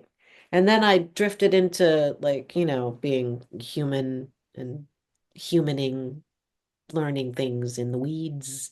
Um, but it's Right. funny how I've come full circle to the Seth Speaks books. And, oh, the nature of personal reality, the very first chapter, I can't remember what it says. I'm not one of those photographed, but like the very first paragraph explains everything so beautifully. Like one of these Mhm. days, maybe I'll read that out loud, or maybe I'll tag it on here because it's just so succinct and it just is. And then the raw contact, the law of one, that's a little bit weirder for me. Like I feel like that was Orion being generated, and I don't know. I get the whole idea from the raw teachings, but I prefer Seth. I prefer the messages that come from Seth. I They think were absolutely fantastic. Yeah, that really changed my life. changed my life too, back in the 1970s when I started reading that material. Yeah, Did amazing. you know Jane? Did you meet her? Did you get to meet Jane Roberts at all? Never met her, no. I just read some of her material. Right. Yeah, she was very, very special that she could bring all that through.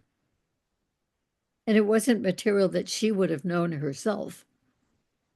No, It and would, it's funny, she when you see the tapes and when she channels and when most people channel, I mean, even when I've had my little random uncontrolled fits of like my daughter will say, I can tell when you slip into channeling because it doesn't sound like you, Mom. She'll ask me something, advice, life advice, and I'll say, oh, well, this, that, and the other. And then it just turns into this, it's a cadence that's not mine, and it's words that aren't in my vocabulary normally. hmm. And again, it's like super subtle, but your team and your guides, they're all right there, and you can tap into any one of their knowing anytime. But I think it's a matter of giving yourself permission to be really vulnerable and hyper aware of all the subtle stuff. I mean, I know personally, when I look, even right now, if I look at the ceiling, I can see a grid. It's honeycomb and it's golden. Like I see that. And as a child, I would look down at the floor and a tiled floor in a bathroom that's even hexagonal. I can look down and see lines racing. They're moving this way, like Hmm. across. I can see like a not a checkerboard exactly, but like weaving with like Oh, yeah. diagonal, right? Horizontal, vertical lines, and but they're not static. They move. They're moving. Like Oh, so everything is moving. yeah. Nothing stops. It might seem like it's at motion, but or out of motion, or but it's not. I think everything has a consciousness. And I think energy definitely is something that is tangible, but you got to tune out of 3D long enough and be comfortable being super vulnerable. It's nice that you have the ability to do that. It's nice, but like I said, it's not controlled. And when dead people start hopping into my head, it's a little strange. That's also very recognizable. I'm sure a lot of people are have mediumship experiences without realizing that that's what's going on. Yeah. If you have a dead relative and you're doing the dishes and you suddenly remember them out of nowhere, chances are that means they're hanging around. And then if you start hearing sentences in your head in their voice, not your Yeah. own, there's a Right. pretty good chance that that's your dead relative telling you something, Yeah. you know? Like, and a lot of times, and I don't think that this is an accident, when there's running water, it happens a lot with me, or when I'm particularly not stressed out by stuff, which I haven't been in a really long time. Thank God. Oh, Thank yeah. Yeah. Right. But so if people can just get out of survival mode, I think that's part of, 440 frequencies keeping us in a state. Well, that state isn't very conducive to feeling subtle stuff. Right. Maybe that's part of the answer. I feel like if people were psychic and there were no secrets, then again, in that situation, if that's the great event that's supposed to happen, is that some kind of abrupt shift in our understanding of what we are, and then like the psychic switch getting flipped on somehow with a solar flare, something like that. Because they're all talking about the event, the military and the channelers and the psychics, and they keep saying 2030, 2032. And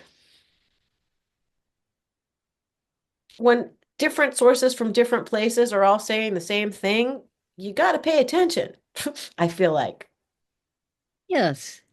Do you Right. have any Whether, insight into what this event is supposed to be? well, I keep hearing about ascension, that the whole planet and people on the planet are going to be, according to some, um, are going to be ascending into a higher dimension. In other words, we'll still be who we are, but operating at a higher frequency.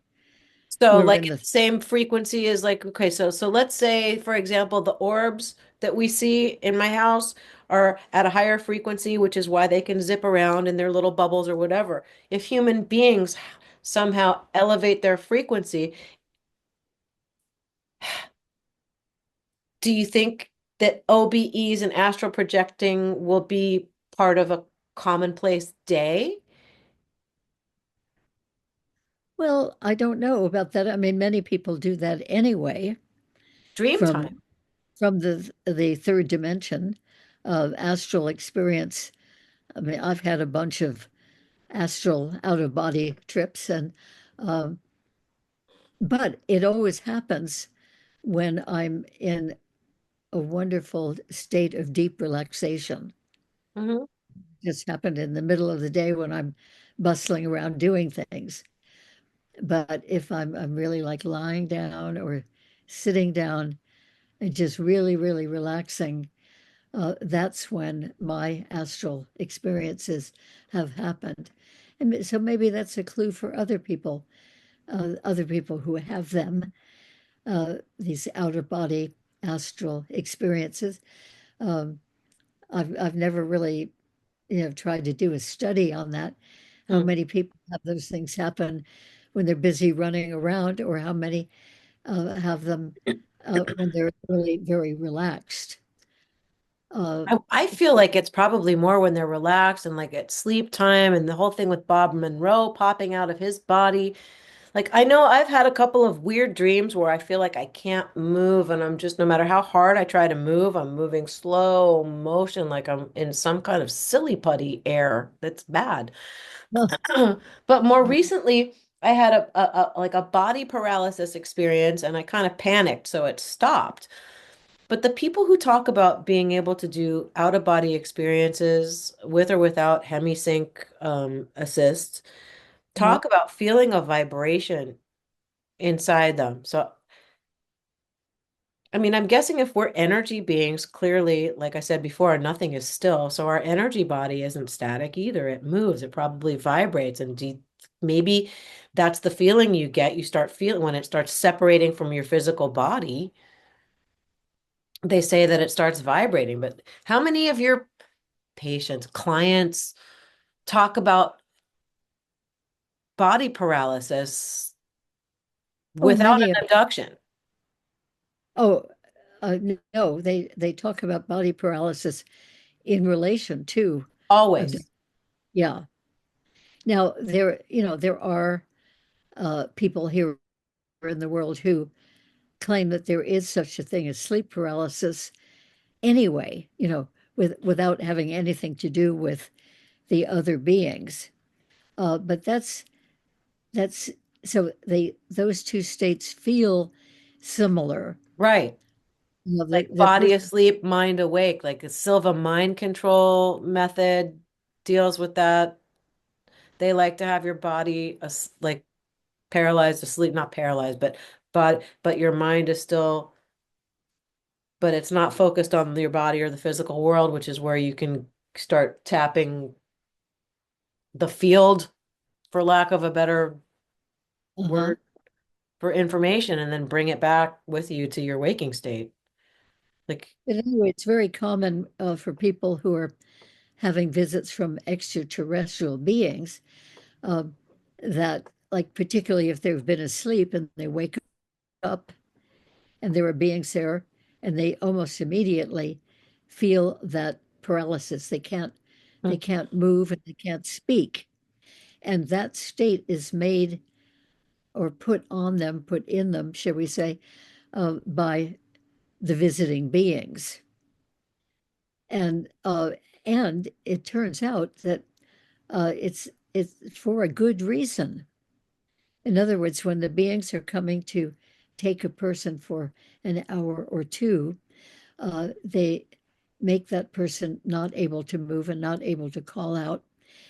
So, what they typically will do, if this experience has started in bed, which many of them do, not all of them, but many, um, that they will be able to then levitate the person up out of the bed and across the room and through the wall and out into space and then into this spaceship.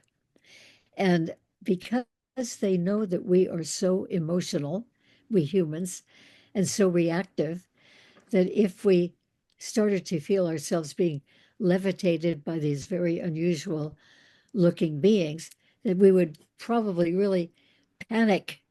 And so I had a client back in the 1990s who had had quite a number of regressions with me, each one to a different extraterrestrial experience. And she got to the point where she really wanted to be conscious and awake for the entire experience. And she said, how can I do that?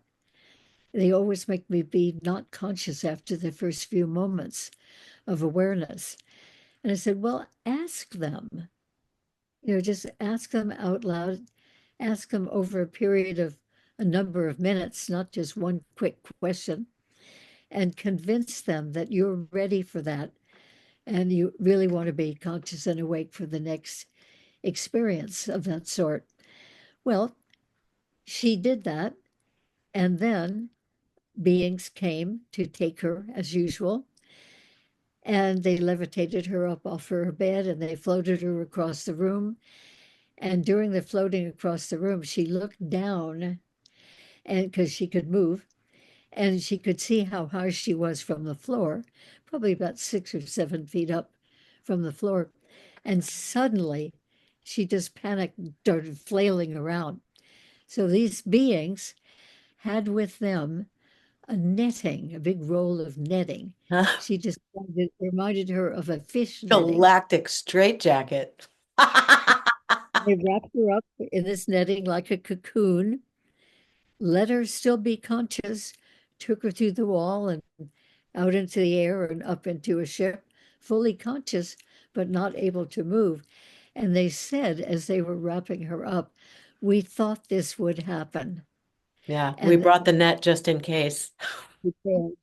because we don't want you to injure yourself and we don't want you to injure us with all that kicking and flailing around.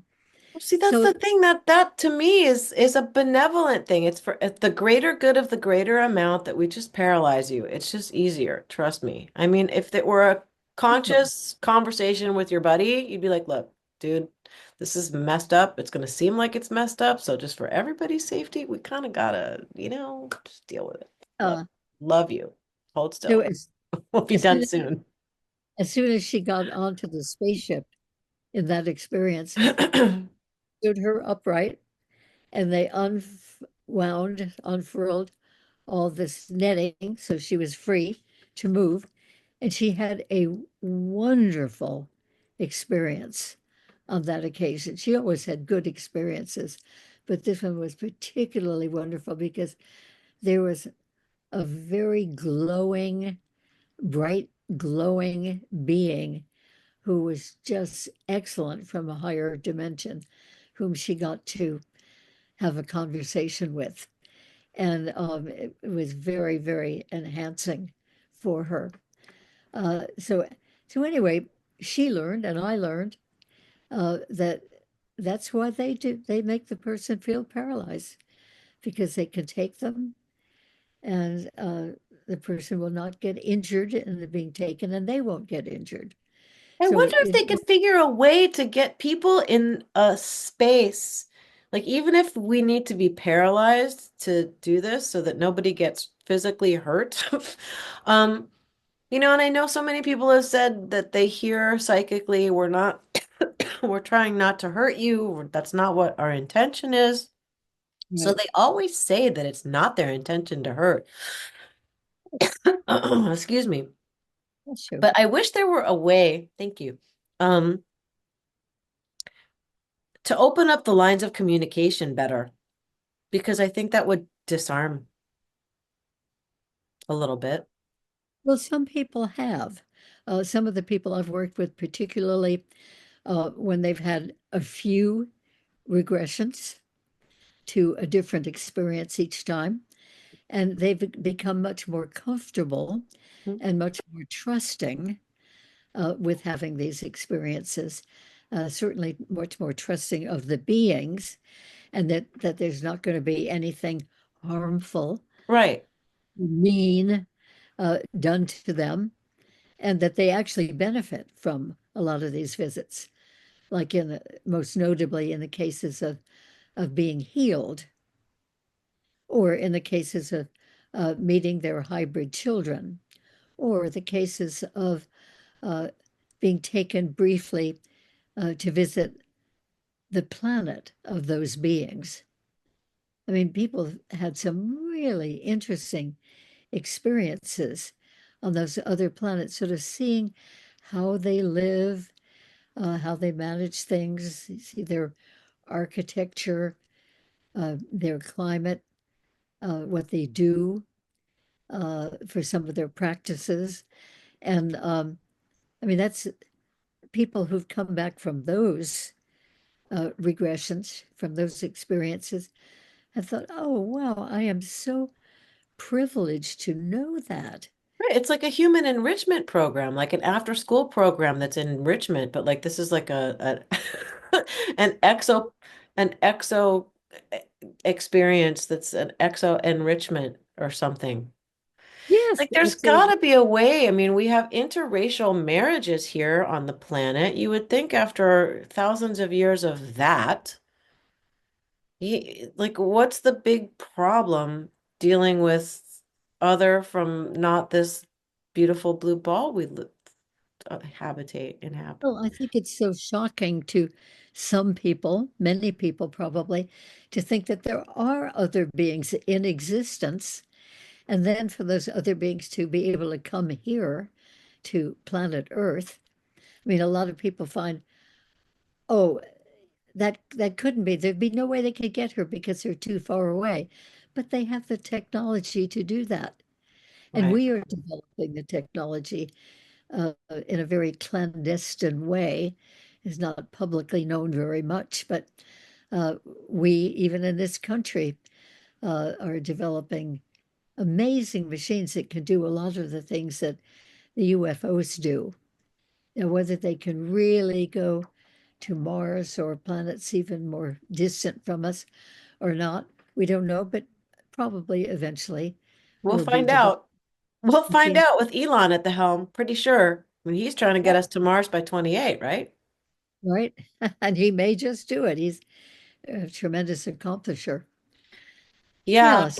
but he's, neurodivergent people tend to be like when you're neurodivergent and it's coupled with a high IQ, these are the people who changed the world, I feel like.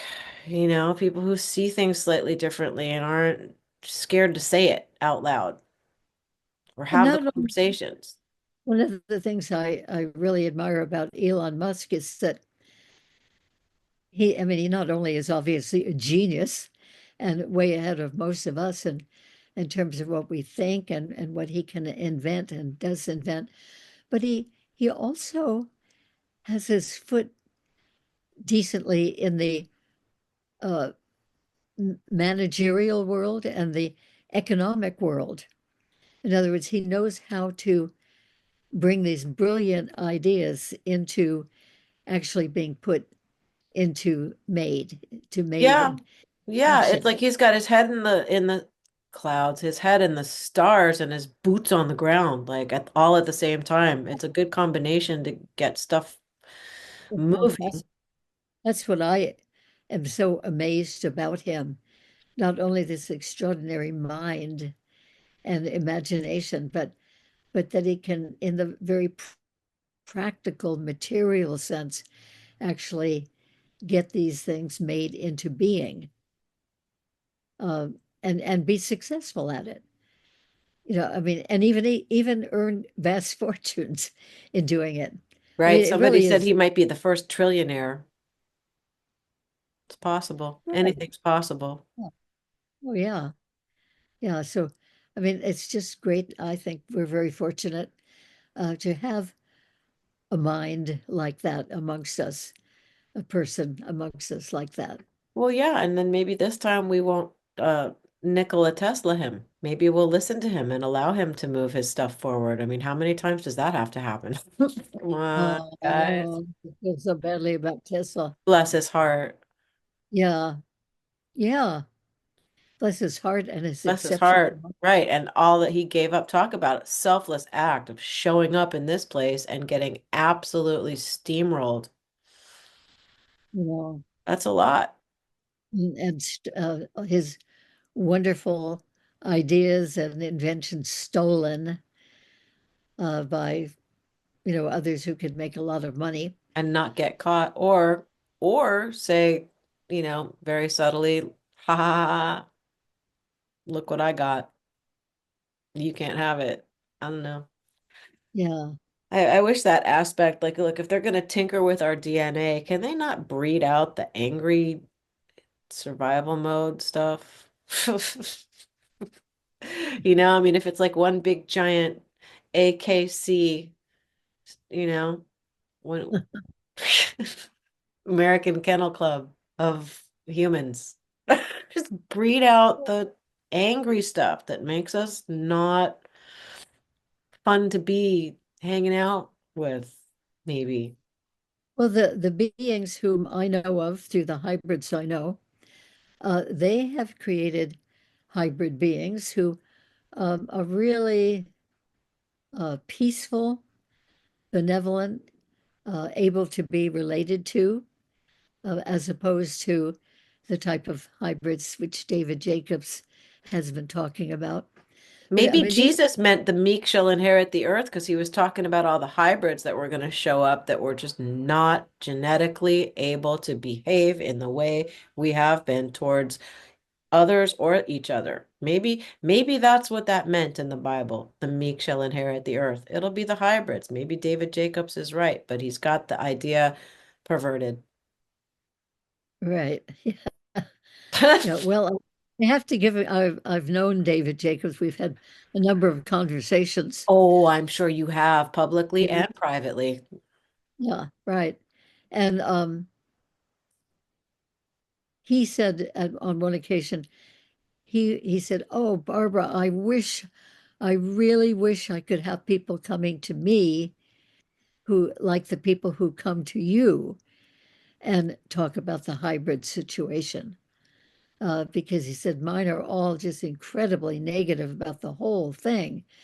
And he said, I hear from you so many positive stories about people's visits with extraterrestrials.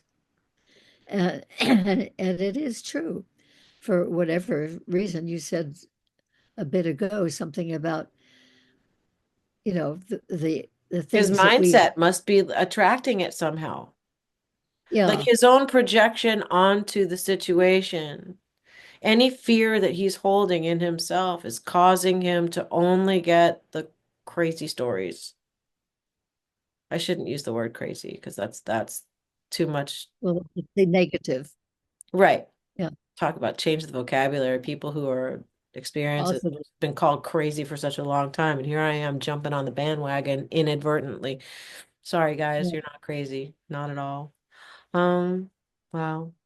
Well, I certainly do appreciate your candor and your allowing me to have my thought process and babble a little bit and then and then respond best you can. Interesting thoughts. I think so. Very, That's why I have them. Um, right. And very valid. Um, Thank you for that. You've been doing this and- a long time. It's nice to be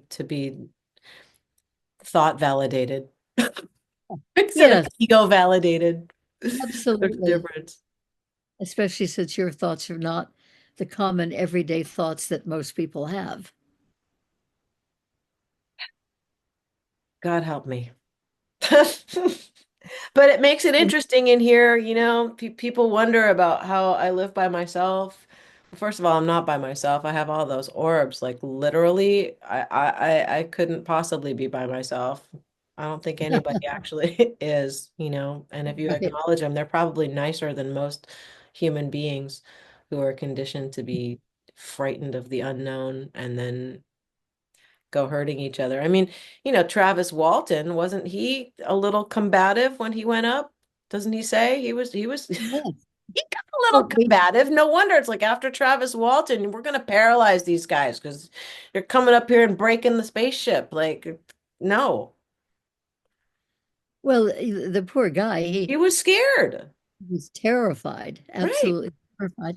And here he was suddenly zapped with this big beam of strange light from this strange craft.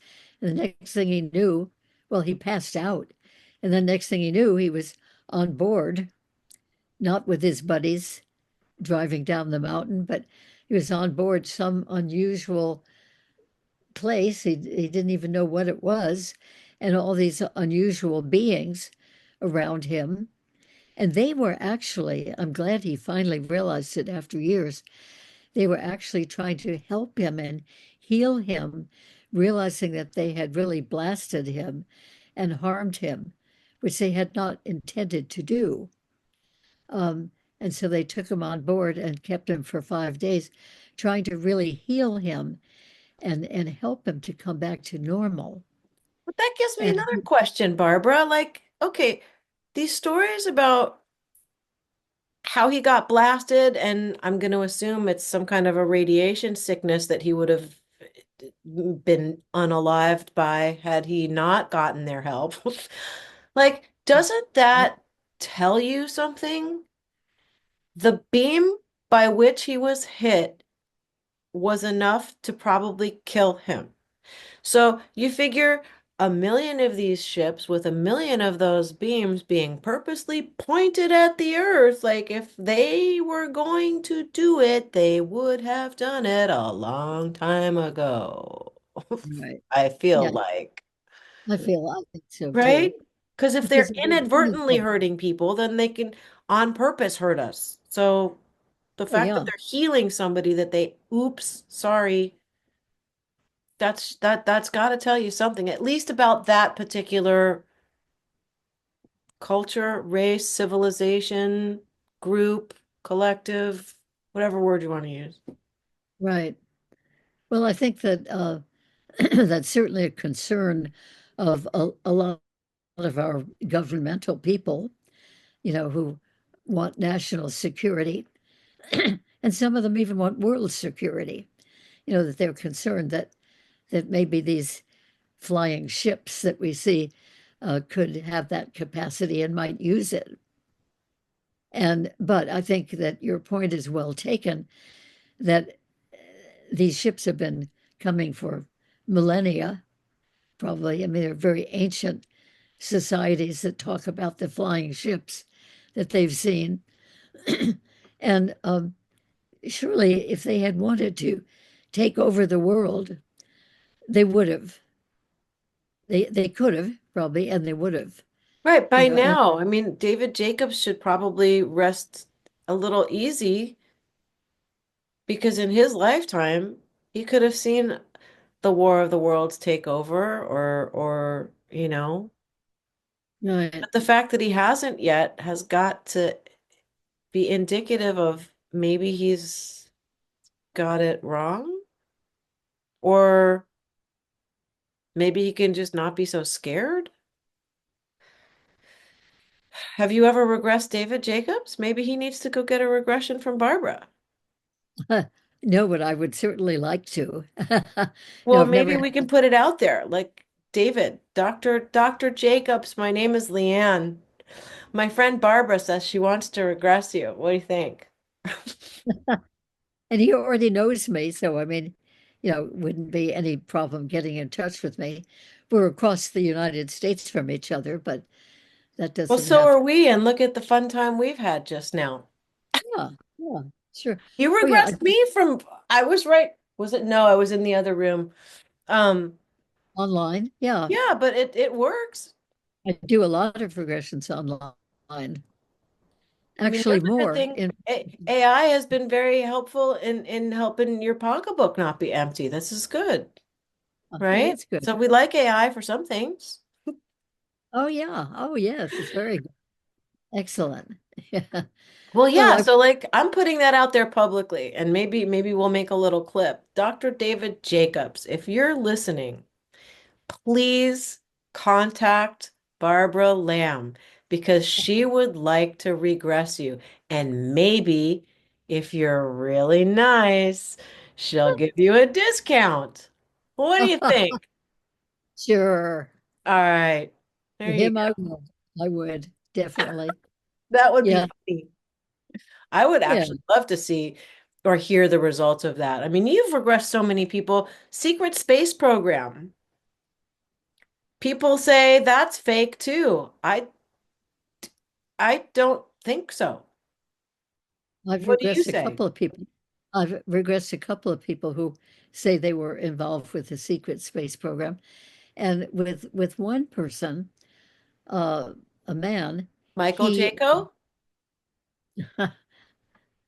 Sorry. yes. I pull names out of people's mouths. It's one of my bad empathic habits. Go ahead. Anyway, this man um, just got in touch with a tremendous amount of information, that is happenings that he had been involved in and had not consciously remembered. I mean, it just once he got into that nice relaxation, boom, it just went without hitch, just constant uh, remembering, reliving, describing the different things that were happening in that secret space program. So even though it's secret and most of us have not been aware of it, I think that program really has existed. I mean, I have no doubt in my mind because of the people I've worked with. Do you think that'll Very be part of disclosure? Do you think government will have to disclose that there is a secret space program? Because then they'll have to disclose that they've hacked consciousness and removed it from one avatar and put it into another and tell us all this stuff that sounds absolutely, pardon the French, batshit, but it's not. right. Listen, listen. And well, I think it's very possible that that will eventually be coming out. Who knows? I think it should. I think it should come out because it's real and it does happen, and many have been involved in that. And well, we'll see. We just keep on uh, wanting more disclosure to happen. Yeah, we do. We do. Some of us, I think, are a little more impatient than others. And I know people like Ross Coulthart get a little annoyed with people who just say things like, well, just rip the Band-Aid. Like, I mean, I'm sure there are certain things where you could rip the Band-Aid, and then other things you're going to have to ease at the collective, like secret space program. Because if there's a secret space program, then what does that say about consciousness? Uh-oh. What do you mean the sun doesn't revolve around the earth? Uh-oh. Uh-oh. Maybe we're not the only ones in the universe. I think if everybody just could take a big deep breath and literally stop thinking just long enough to feel into the nothing and relax into the nothing, a lot of things would make more sense in that silence.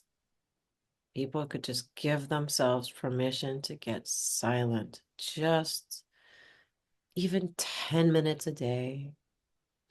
Right. That's Yeah. true. Yes. Yeah. Um, I'm going to ask you another question and then we'll wrap it up because I've taken so much of your time already.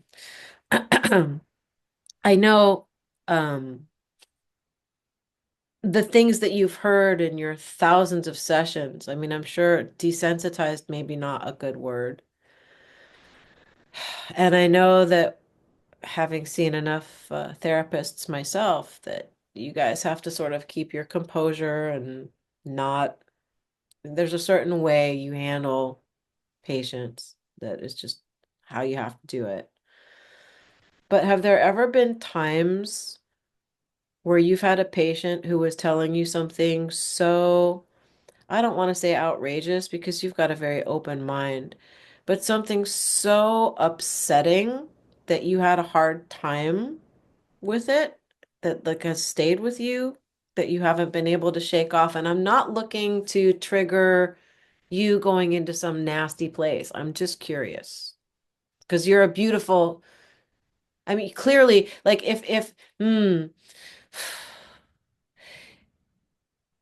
ascension and oscillation rate and going higher and higher and quicker are part of people's personas, and you're a very high vibrating, beautiful, bright light of a human being.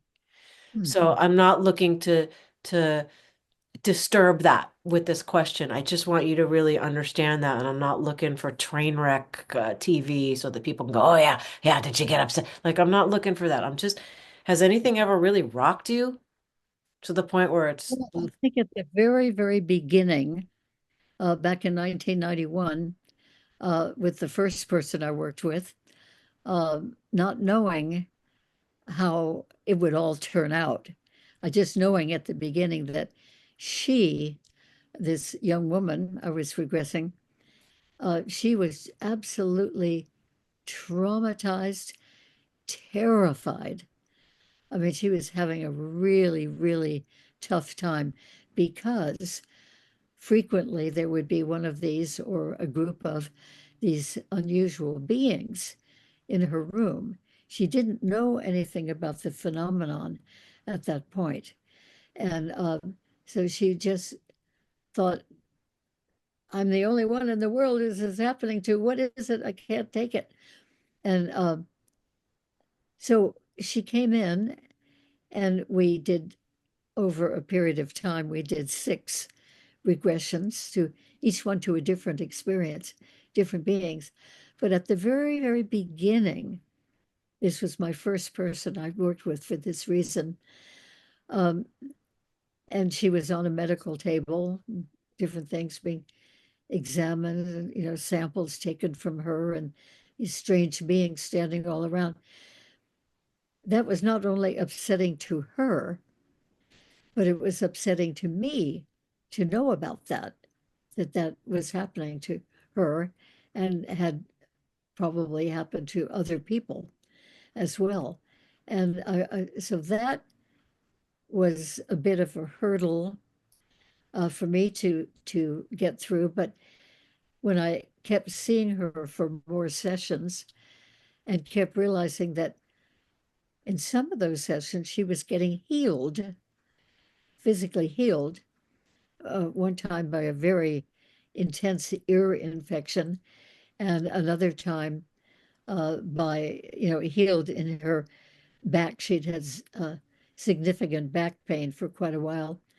And in one case, the beings healed the earache, and in another case, there was a blue beam of light coming from a disc-shaped craft that was shining on her back, the blue beam of light. It felt so good. And it actually hurt. It absolutely, totally cured that back condition, which he had had for a couple of years at that time. But with the first being on the table, being examined and poked and prodded by these unusual beings, that was disturbing to me, as I said, as well as disturbing to her. But then, as I began to hear the other things that happened to her with some of the beings that were really very favorable, and then working with other people afterwards, all of that sort of thing of being put on the medical table unclothed and having these unusual beings examining and doing various things with your body, that began to feel more comfortable to me as I got used to the fact that, ooh, it's not only happened to that one young woman, but it's happening to a lot of people. So I became sort of acclimatized, shall we say, Yeah. over time in working with people. So there's been nothing since then that's really seemed to be horrific to me. And there's an awful lot that's come up in these regressions that has seemed to me to be actually helpful and benevolent to the person having been taken. And some things have been extremely benevolent. And amongst all of these beings who've shown up in these regressions, there have been enough beings of different types who have been very loving. The person feels very loving. And very often a person will discover in a regression that the beings that they're with in that regression are familiar. In other words, they will begin to remember other occasions when they've been with the beings. And they'll very often remember help that has been given to them by those beings and messages given by those beings. In other words, they discover they have been having a relationship, a positive relationship with some of those beings. And actually, in some cases, are delighted to see that being again, whereas they may not have consciously known. about that being and that they're having experiences with that being. But in a regression, it's happened many, many times that the person being regressed will say, "Oh, I know this one. Oh yeah, I've known him ever since I was 4 years old or whatever." And yeah, this one has really been helpful to me. He's really been a good friend. I'm really happy to see him again.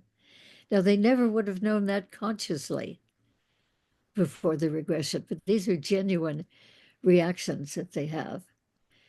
So that whenever there's anything uncomfortable that's happening for the person, there's usually the counterbalancing aspect of being in a long association with those beings. And particularly, it's usually one out of all the beings that they feel like they have a long-term relationship with. And actually, some of those relationships go back to having been together in past lives, because there are many of us who've had past lives when we were extraterrestrial beings living on a different planet. Now we're a human being living on the planet Earth. But many, many of us have had lineages where we've been some of those other kinds of beings in previous lifetimes. And I think that that is important. And that helps people to accept what's happening to them now.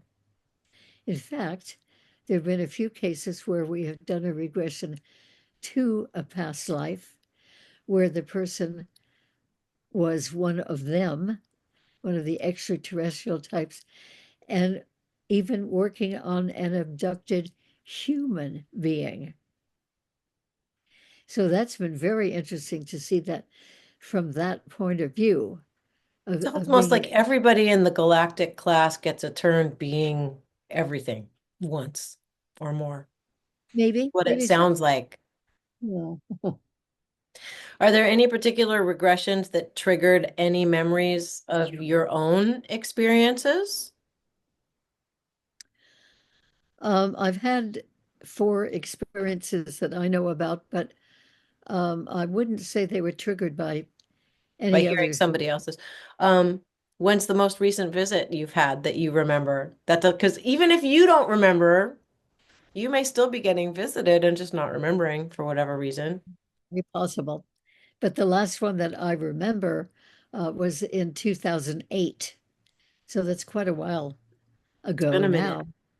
Yeah, there was 1994 and 1997, and then 2003 or 4, not sure exactly which year, and then another one in 2008. Yeah. Was it always mantids? Look. Oh, aren't you pretty, parrot? That's Diva Bird. Oh, Has it oh, always been mantids with you? no. Um, in fact, the mantis have not shown up in any of those, and yet I am particularly fond of the mantis Mm. beings, mostly because of other clients and going through experiences that they had had with mantis beings. Um, and the mantis are amazing. With so many people whom I have worked with who have had experiences with mantis beings, after the regression to an experience with a mantis being, they have found that by their own house at home here on Earth, a mantis being will show up.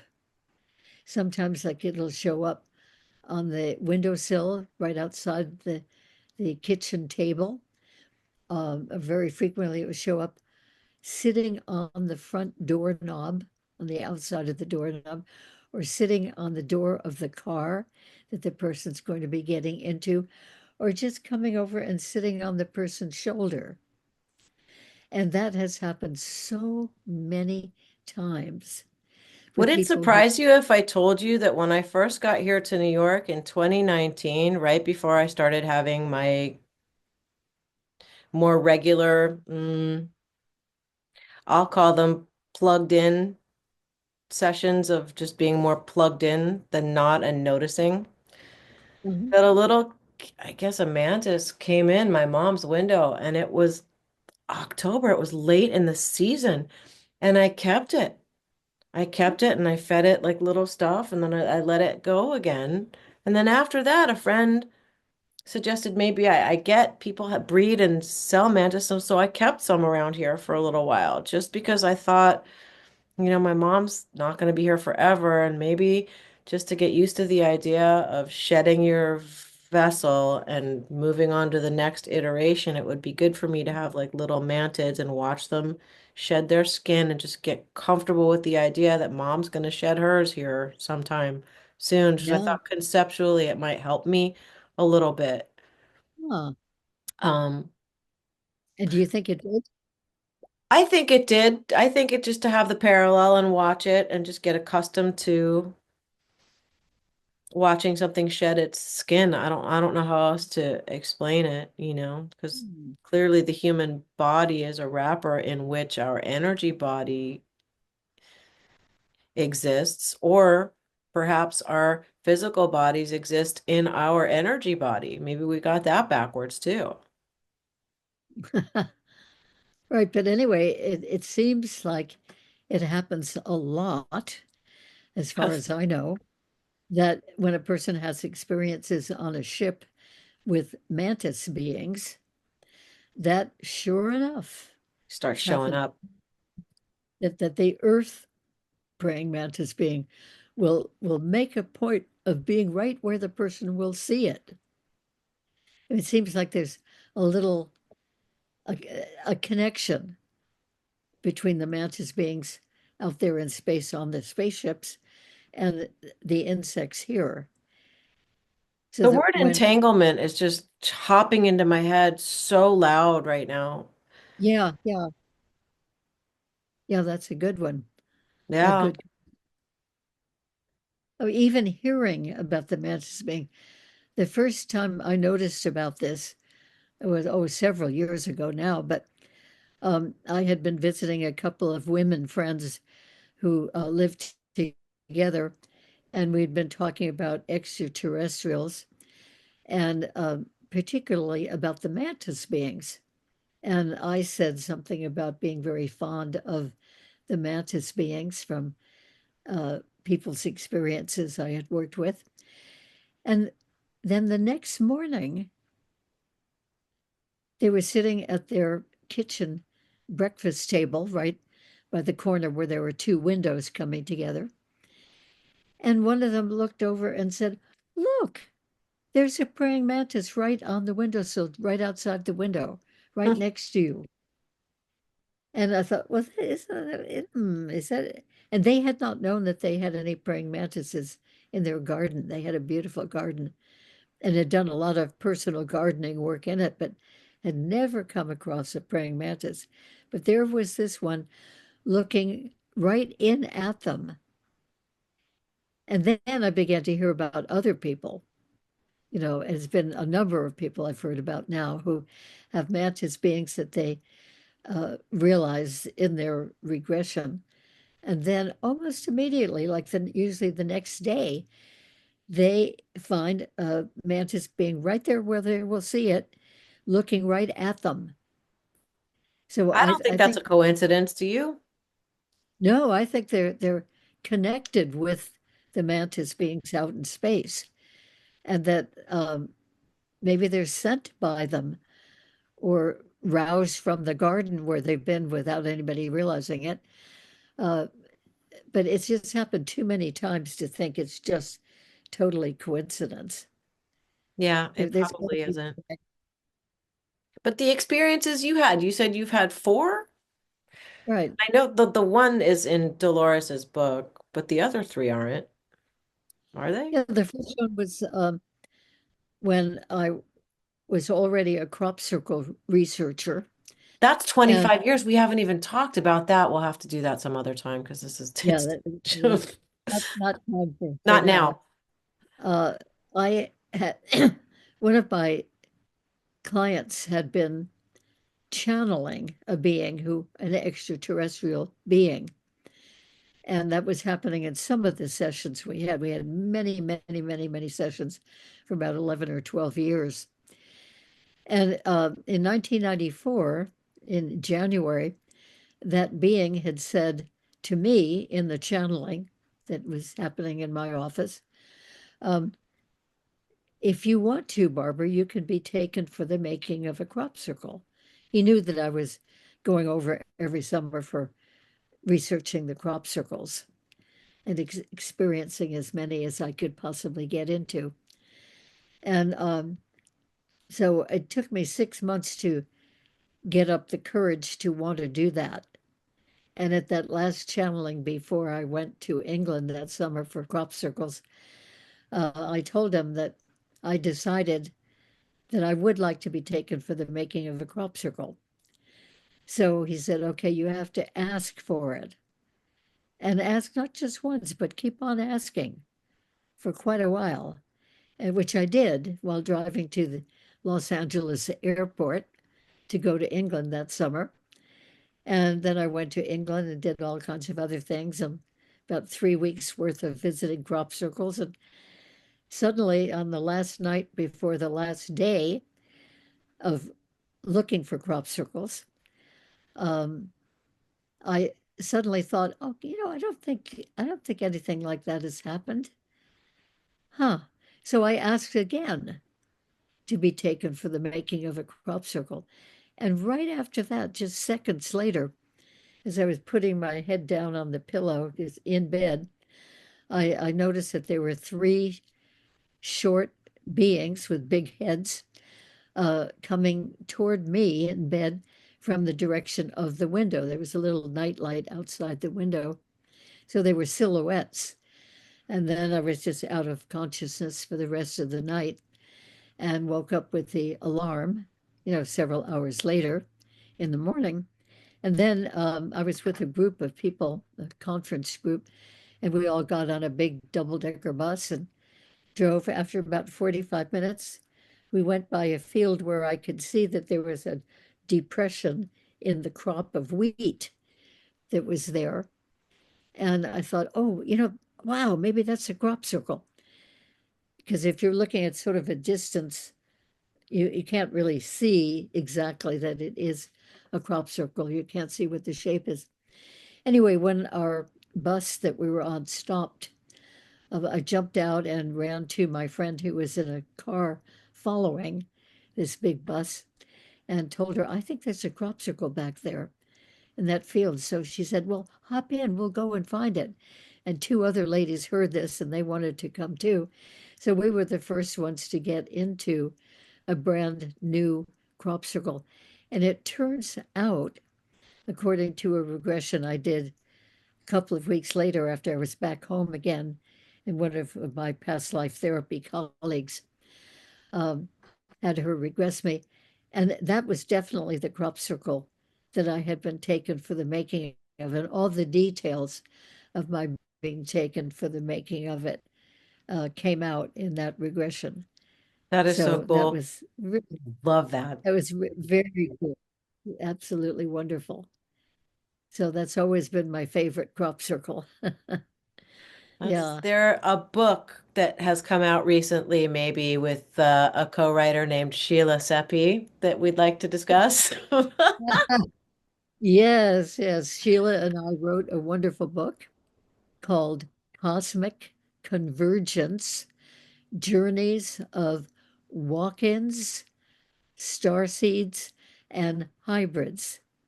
So this is a book about walk-ins, starseeds, and hybrids, and all part of the whole big extraterrestrial phenomenon, and all being wonderful, benevolent helpers here on Earth. And Sheila herself is a walk-in, so she has a lot to say about many different types of walk-ins and life of the soul. And different aspects of the soul, about different densities, different dimensions, lots of wonderful information that you wouldn't get anywhere else probably. And also I give about 5 or 6 case studies that I've worked with in regression of walk-ins and of starseeds and of hybrids, all separate regressions to each of those.